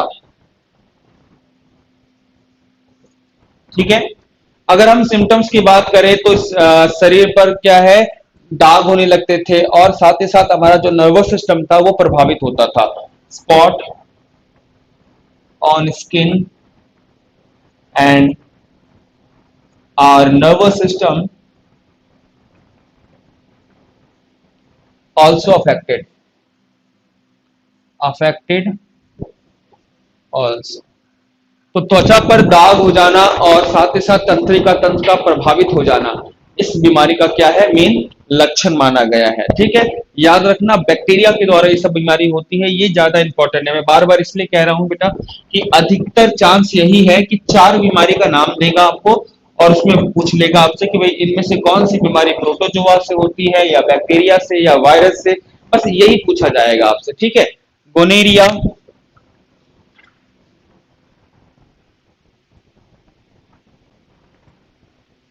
क्या हो गया? अच्छा ऐसे दौड़ रहे तुम। चल, गनेरिया, गनीरिया ही पढ़ते हैं इसको भी, बहुत खतरनाक बीमारी है। यूरिनरी जो पथ है हमारा, पेशाब का जो रास्ता है, उस पर ये बीमारी फैलती है। ठीक है, ये संक्रमित है, ये फैल सकती है। बेसिकली यूरिनरी ट्रैक या फिर इसको पथ लिख दो, मूत्र मार्ग लिख लेना हिंदी में।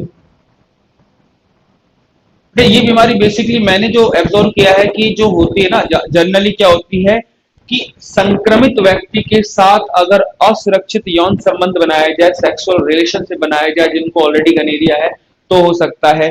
या दूसरा इसका जो मेन रीजन है वो क्या है, आप पब्लिक टॉयलेट पर अगर आप यूज करते हो, पब्लिक टॉयलेट में अगर आप यूज करते हो, इसलिए कहा जाता है कि पब्लिक टॉयलेट तब तक यूज नहीं करना चाहिए जब तक बहुत इमरजेंसी बॉडी में ना हो।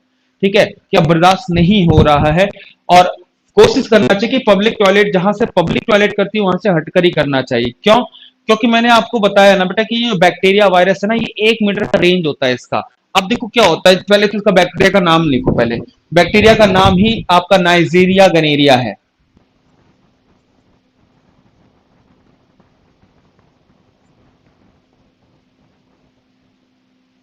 नाइजीरिया गनेरिया। अब देखो मान लो कि किसी व्यक्ति को गनेरिया है, ठीक है, अब वो क्या है, खड़े होकर मान लो यूरिन पास करता है। अब वो यूरिन पास करता है तो अब ये पास दीवार से भाई 1 मीटर की दूरी पर ही रहेगा। अब वो यहां से चला जाता है, अब इसके यूरिन के द्वारा कहीं ना कहीं ये जो बैक्टीरिया होगा, नाइसीरिया गनेरिया, ये आसपास फैलता हुआ रहेगा। अब यहाँ पर कोई और व्यक्ति आ गया, स्वस्थ इंसान आ गया, अगर वो यूरिनेशन करता है तो ये बैक्टीरिया मूत्र मार्ग के द्वारा आपके शरीर में प्रवेश कर जाता है, और ये सब बीमारी ना ठीक नहीं होती। इसके सिम्टम्स खत्म हो जाते हैं बॉडी में, लेकिन ये ठीक नहीं होती। बाद में जाकर ये बहुत सारे वाइटल ऑर्गन्स को खराब कर देता है। ठीक है, बट अगर हम बात करें जनरल एनसीईआरटी क्या मानती है इसका सिम्टम, तो याद रखना है कि मूत्र मार्ग में ना स्वेलिंग हो जाती है, और पेशाब जो है धीरे धीरे बूंद बूंद करके या फिर बहुत आने में कठिनाई होती है, और काफी दर्द का भी एहसास होता है। तो क्या प्रॉब्लम होगी, स्वेलिंग इन यूरिनरी पथ, मूत्र मार्ग में स्वेलिंग, सूजन आ जाना, आपको याद रखना है। ठीक है, नेक्स्ट बीमारी है सिफिलिस।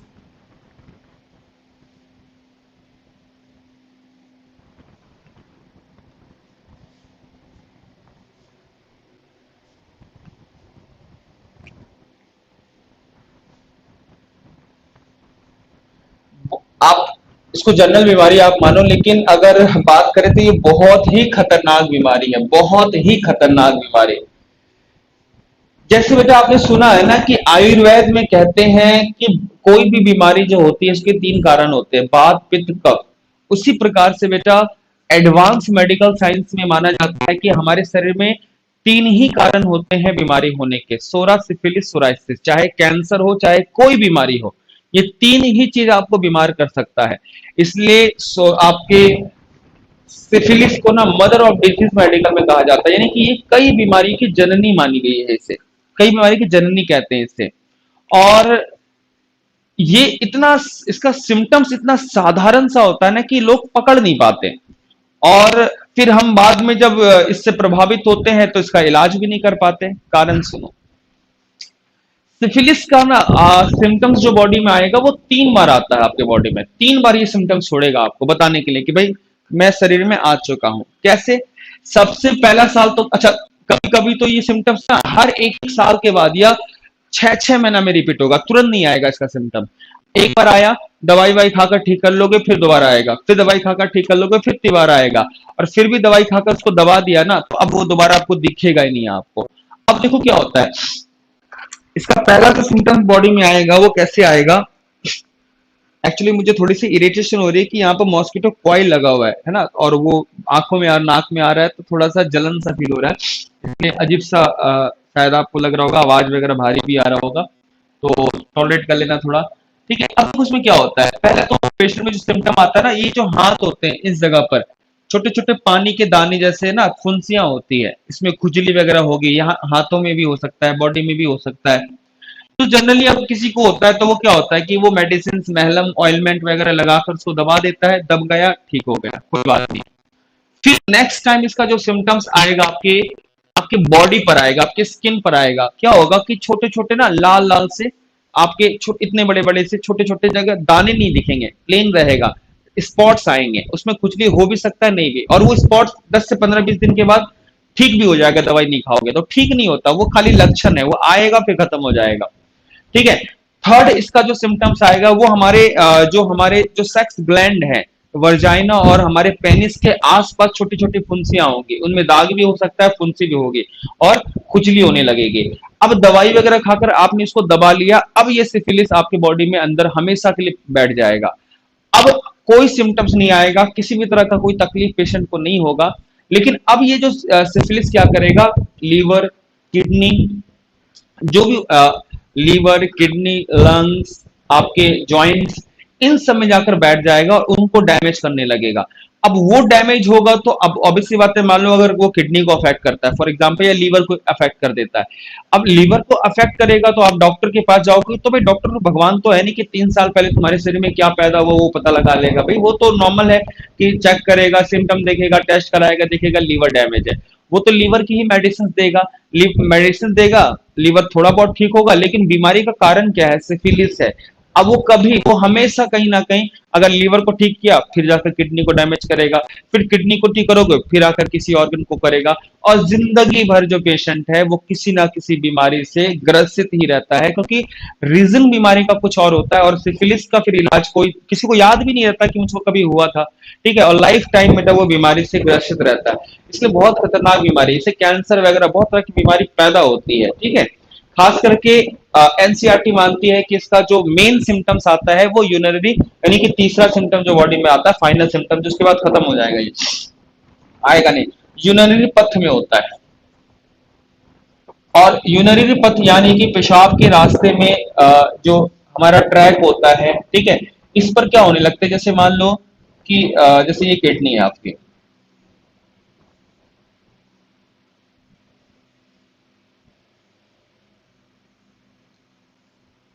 ये ब्लडर हो गया आपका, और ये यूरिथ्रा जहां से यूरिन पास होगा बाहर बॉडी के।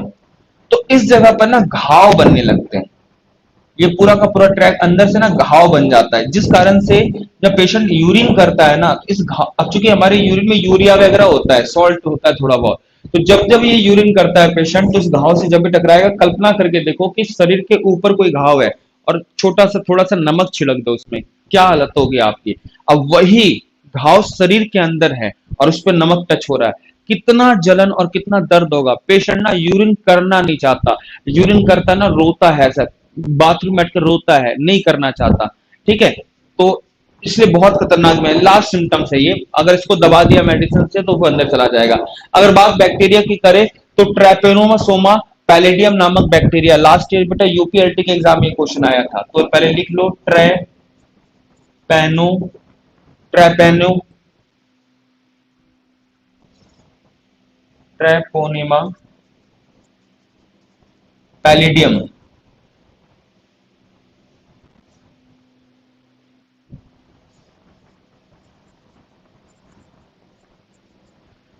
ट्रैपेनोमा पैलिडियम नामक बैक्टीरिया के कारण ये बीमारी होती है जनरली। ठीक है, और अगर सिम्टम्स की बात करें तो यूरिनरी ट्रैक पर क्या हो जाता है, घाव हो जाता है, वुंड ऑन यूरिनरी ट्रैक, मूत्र मार्ग में जो है क्या हो जाएगा, घाव बन जाता है। ये सिम्टम्स आपको याद रखने हैं। ठीक है, नेक्स्ट बीमारी है मेनिंजाइटिस।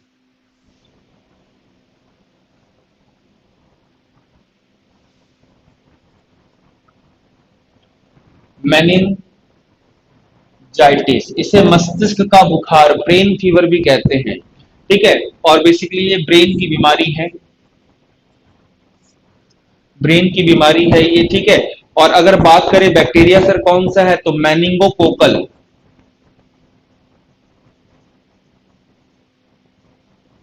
मैनिंगोकोकल नामक बैक्टीरिया है जो ब्रेन को जाकर अफेक्ट कर देता है।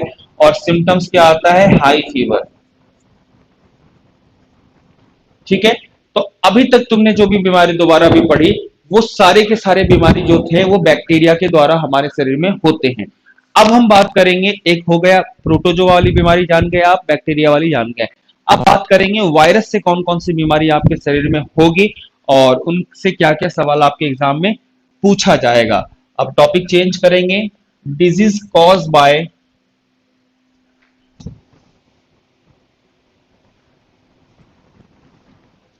वायरस,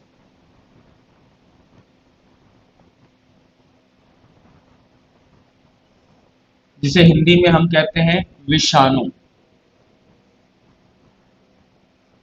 ठीक है। चलिए, बस 2 मिनट का आपके लिए ब्रेक है, लाइन पे ही रहना है आपको। मैं 2 मिनट का ब्रेक लेकर दोबारा आपसे मिलता हूँ।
तो चलिए अब बात करते हैं बेटा वायरस के द्वारा होने वाली बीमारी। देखो इससे पहले आप एक चीज समझो कि याद रखना कि अगर आप बीमार हो, ठीक है, और अगर बीमार हो और डॉक्टर आपको मेडिसिन दे रहा है, चाहे वो ट्रीट कर रहा है किसी भी रूप में, चाहे वो आपको टैबलेट दे रहा है, इंजेक्शन दे रहा है, सिरप दे रहा है, कैप्सूल, यानी किसी भी रूप में मेडिसिन दिया जा रहा है आपकी बॉडी को, ठीक है, तो याद रखना कि आपको तीन प्रकार की बीमारी है तब दवाई दी जाती है। या तो आपको बीमारी है प्रोटोजोवल, या तो बैक्टीरियल, और या तो फंगल बीमारी है। क्यों? क्योंकि कोई भी वायरस वायरस से होने वाली कोई भी बीमारी अगर आपके अंदर होती है ना, तो उसका इलाज दवाइयों के द्वारा नहीं किया जा सकता। याद रखो आज तक दुनिया में वायरस को खत्म करने की कोई भी दवा बन नहीं पाई है, ये नहीं बन सकता। हाँ, आप बस क्या कर सकते हैं, प्रिवेंशन कर सकते हैं, इसका टीका लगा सकते हैं। याद रखना कोई भी एंटीबायोटिक किसी भी वायरल डिजीज को ठीक नहीं कर सकती, चाहे वो छोटी से छोटी वायरल डिजीज क्यों ना हो। जैसे मान लो वायरल फीवर होता है, आप कोई भी दवा खा लो, उस वायरल फीवर को जब तक बॉडी में रहना है तब तक रहेगा। तब बॉडी क्या कैसे बचती है, तो याद रखो आपका एंटीबॉडी पावर, आपकी इम्यूनिटी सिस्टम वायरस से लड़ेगी। वायरस मजबूत हुआ तो आप मरोगे, आप मजबूत हुए तो वायरस मरेगा। बस यही इसका है, ये by hand to hand fight होती है कि वायरस को सिर्फ आपका शरीर ही खत्म कर सकता है, दवाइयों के द्वारा ठीक नहीं किया जा सकता। और पिछले 2 साल से ये क्वेश्चन हर एक एक एग्जाम में रिपीट हुआ है। सवाल हमेशा एक ही रहेगा कि इनमें से किस बीमारी को मेडिसिन या एंटीबायोटिक के द्वारा ठीक नहीं किया जा सकता, और उसमें 4 बीमारी रहेगी और एक बीमारी वायरस वाला रहेगा। तो याद रखना वायरस वाली बीमारी को दवाइयों से ठीक नहीं कर सकते, इस क्वेश्चन को हमेशा याद रखना। तो नोट करके मैं यहां पर लिख ही देता हूं, no any antibiotic cure any viral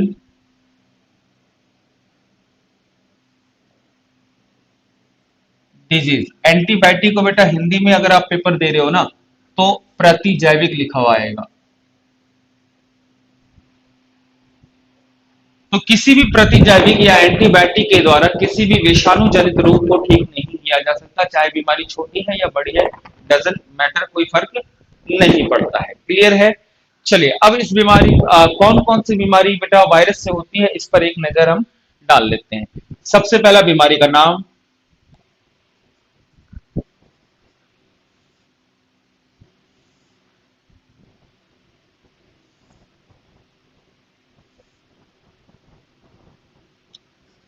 पहली बीमारी है ads.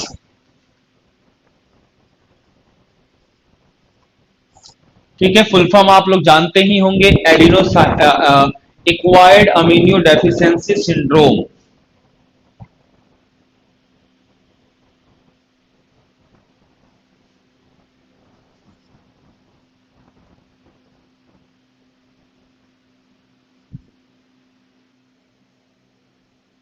Syndrome, acquired amino deficiency syndrome बोलते हैं इसको।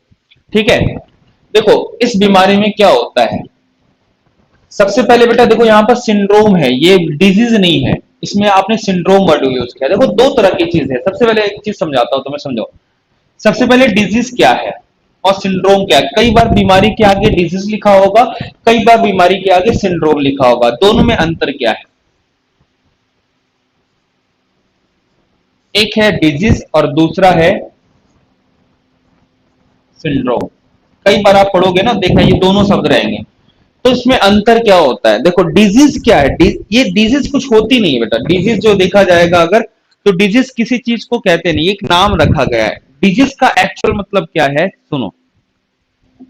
जब किसी भी व्यक्ति का शारीरिक और मानसिक लक्षण सिम्टम किसी अन्य इंसान से अलग या भिन्न हो जाए, तो उस व्यक्ति में पाए जाने वाले सिम्टम्स के ग्रुप को, लक्षणों के समूह को एक बीमारी बोला जाएगा। जैसे अभी आपने देखा कि मलेरिया, अब मलेरिया में क्या होता है कि जैसे आपको किसी मॉस्किटो ने बाइट किया, आपके अंदर आपका प्लाज्मोडियम आ गया, जो कि अभी मैंने पढ़ाया था आपको।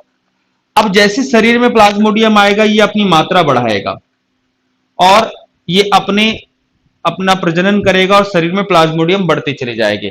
जैसे ही शरीर को पता चलेगा कि प्लाज्मोडियम की मात्रा बढ़ गई है तो ये लगातार आपकी बॉडी आपको देखो आपकी बॉडी ना बीमार पड़ने से पहले आपको बताती है कि मैं बीमार पड़ने वाला हूं। और वो कैसे बताती है, तो शरीर में अलग अलग सिम्टम्स छोड़ती है। तो ये क्या करेगा, जैसे प्लाज्मोडियम यानी मलेरिया का परजीवी आपके बॉडी में आया, एंटर किया, आपकी बॉडी कुछ सिम्टम्स छोड़ेगी। जैसे फीवर स्टार्ट हो जाएगा, शिवरिंग, कप कपी ठंड लगने लगेगी, ठीक है, डाइजेशन खराब होने लगेगा, वीकनेस स्टार्ट हो जाएगा। और ये जो फीवर होगा वो टाइम टू टाइम होगा, सुबह शाम आएगा ये फीवर, ठीक है। उसके बाद आप देखो मलेरिया में क्या होगा, उसके बाद आपके आंख और जो त्वचा है उसका रंग हल्का पीलापन पड़ने लगेगा, बहुत ज्यादा नींद आएगी, ठीक है, या तो नींद गायब हो जाएगी। ये कुछ सिम्टम्स बॉडी छोड़ेगा। अब मेडिकल साइंस में ना इन्हीं सिम्टम्स के बारे में डॉक्टरों को पढ़ाया जाता है। हमने यही सिम्टम्स पढ़े हैं कि अगर बॉडी कुछ खास सिम्टम्स छोड़े तो ये मलेरिया का लक्षण माना जाएगा। फिर टेस्ट कराकर हम देखेंगे कि प्लाज्मोडियम है, और फिर इस लक्षणों के समूह को नाम दे दिया गया डिजीज, यानी कि मलेरिया एक बीमारी बन गई। तो डिजीज क्या है, ग्रुप ऑफ सिम्टम। जब अलग अलग प्रकार के लक्षण शरीर में पैदा होने लगे तो एक खास लक्षण के समूह को ही बीमारी कहा जाता है। और सिंड्रोम क्या है, तो सिंड्रोम का मतलब होता है बेटा कि जब कई प्रकार की बीमारी किसी एक कारण से कई प्रकार की बीमारी शरीर में पैदा होने लगे तो वो सिंड्रोम कहलाएगा। सिंड्रोम का मतलब हो गया ग्रुप ऑफ डिजीज। समझ में आया? अगर किसी बीमारी के आगे सिंड्रोम लिखा है तो मतलब उसमें कई प्रकार की बीमारियां होंगी, अगर कहीं पर डिजीज लिखा है तो उसमें कई प्रकार के सिम्टम्स होंगे। तो अब एड्स का नाम है एक्वायर्ड अम्यूनो डेफिशिएंसी सिंड्रोम। मतलब एक्वायर्ड का मतलब होता है बेटा जो अधिकार पूर्वक ग्रहण किया गया है। जैसे किसी चीज को एक्वायर्ड कर लिया आपने, जहां पर आपका अधिकार है। फॉर एग्जाम्पल कि आप है और आपके घर में आपका भाई बहन है, आपके कपड़े पहन लेता है, वो कपड़ा आपका है तो उस कपड़े पर अधिकार तो आपका है ना। तो सामने वाला भाई बहन आपका पहन लिया तो आप जबरदस्ती छीन भी सकते हो, क्योंकि आप उसको एक्वायर्ड कर सकते हो, आप अधिकार पूर्वक उसको ले सकते हो, ठीक है। इम्यूनिटी का मतलब हो गया यहां पर यानी कि आपका रोग से लड़ने की शक्ति, और डेफिशिएंसी का मतलब हो गया कमी। तो देखो क्या होता है, जब आपके शरीर में इम्यूनिटी सिस्टम रोग प्रतिरोधक क्षमता की कमी हो जाती है तो शरीर अधिकार पूर्वक कई प्रकार की बीमारी को पैदा करने लगेगा। That is called acquired immuno deficiency syndrome. इस बीमारी में, एड्स में क्या होता है कि कई अलग अलग प्रकार की बीमारी आपके शरीर में पैदा हो जाती है। ध्यान रखिएगा, कई अलग अलग बीमारी जो है वो पैदा हो जाती है। क्लियर है यहां तक? अब इस बीमारी की अगर हम बात करें तो यहां पर डिजीज हो गया। अब इसमें कौन सा अंग संक्रमित होगा, तो अगर हम अफेक्टेड ऑर्गन की बात करें तो याद रखना है कि इसमें आपका डिफेंसिव सिस्टम आपका क्या होगा, डाउन हो जाएगा। डिफेंसिव सिस्टम मतलब रोग से लड़ने की जो क्षमता है, और रोग से कौन लड़ता है आपके अंदर, डब्ल्यूबीसी। तो इसमें जो डब्ल्यूबीसी आपकी है वो खत्म हो जाएगी, लिम्फोसाइट की मात्रा जो है नष्ट हो जाती है। जो आपके शरीर में बीमारी से लड़ता है, लिम्फोसाइट वो चीज है। डब्ल्यूबीसी के कई टाइप्स होते हैं, जैसे लिम्फोसाइट। तो लिम्फोसाइट जो है वो आपकी क्या हो जाएगी, खत्म हो जाती है, और शरीर रोग से लड़ नहीं पाता और कई प्रकार की बीमारी पैदा होने लगती है। अगर वायरस की बात करें तो वायरस इसमें कौन सा है, HIV, ह्यूमन इम्यूनो वायरस बोलते हैं इसे। और अगर हम बात सिम्टम्स की करें तो शरीर में लक्षण क्या पैदा होगा कि हमारा जो इम्यूनिटी सिस्टम है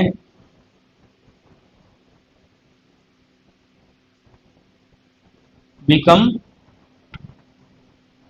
हमारा जो रोग प्रतिरोधक क्षमता है वो क्या हो जाएगा, कमजोर हो जाएगा।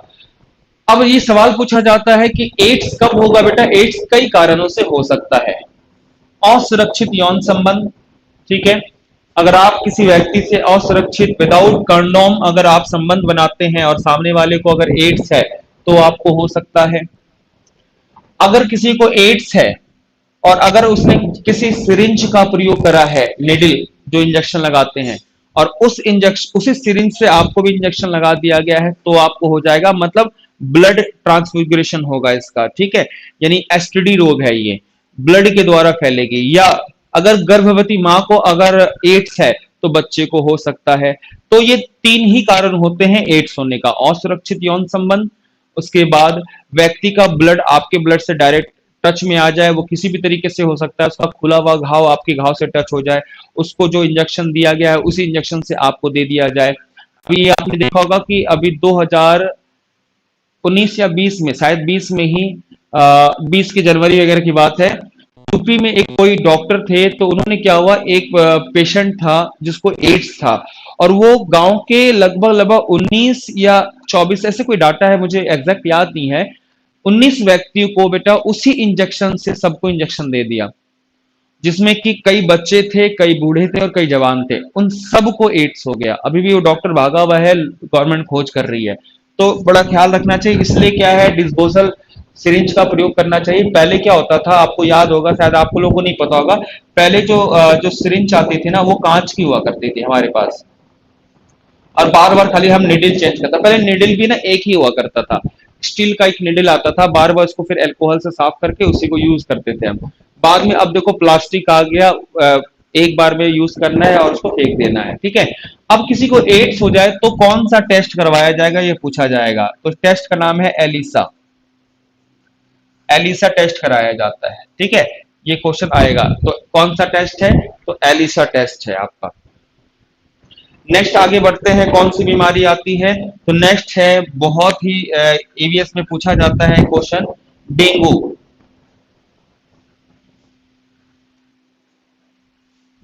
नेक्स्ट है आपका डेंगू।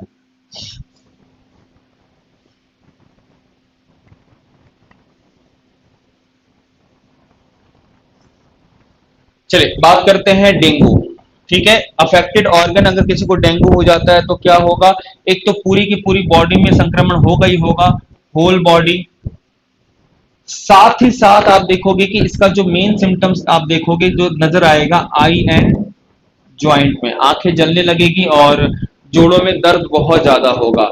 अगर वायरस की बात करें बेटा तो इसमें खरबों अलग अलग प्रकार के वायरस, यानी कि बिलियन ऑफ वायरस होते हैं, ठीक है। मतलब एक दो वायरस बॉडी में नहीं, कई खरब वायरस आपके शरीर में आ जाते हैं, इसलिए इसको हम अरबो वायरस भी कहते हैं। बट अगर पार्टिकुलर किसी एक वायरस का नाम बोले तो आप बोल नहीं सकते, करोड़ों अलग अलग प्रकार के वायरस आपकी बॉडी में आ जाते हैं और फिर आपकी बॉडी से लड़ती है। अब ये जो डेंगू बुखार है ना, ये खास प्रकार के मच्छर के काटने से होता है, मॉस्किटो के बाइट करने से होता है, और उसका नाम है एडीज मॉस्किटो। और ये जो एडीज मॉस्किटो है ये साफ पानी में, ठीक है, प्योर वाटर में ही पैदा होती है, यही खासियत है। और साथ ही साथ ये जो मॉस्किटो है ये दिन में ही बाइट करती है, दिन में ही काटती है, ये याद रखना है, ये दिन में काटती है, ठीक है। और एडिस इजिप्टिस बोलते हैं, ऐसे ऐसे का पूरा नाम एडिस इजिप्टिस है।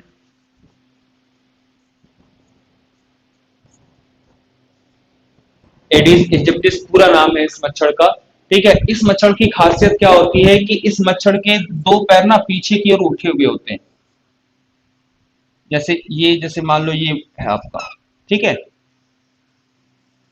ये। तो हर मच्छर के कितने, आपके 6 पैर होते हैं ना, 6 या 8 पैर होंगे, मैंने कभी गिना नहीं है वैसे, ठीक है। जैसे मान लो 3 पैर तो इस साइड में है, और 2 पैर जो होंगे ना वो इस तरीके से उठे हुए होंगे, इधर भी उठे हुए होंगे और इधर भी। और इस पर ना व्हाइट रंग की लकीर होगी, ध्यान रखना, सफेद रंग की क्या होगी, इसके ऊपर धारी होगी। इस मच्छर की खासियत यही होती है, दिन में ही काटेगी, खास करके पैर में ही काटती है, ये शरीर में पूरा नहीं काटती क्योंकि बहुत ऊपर तक दौड़ नहीं सकती, तो पैरों में ही बाइट करती है,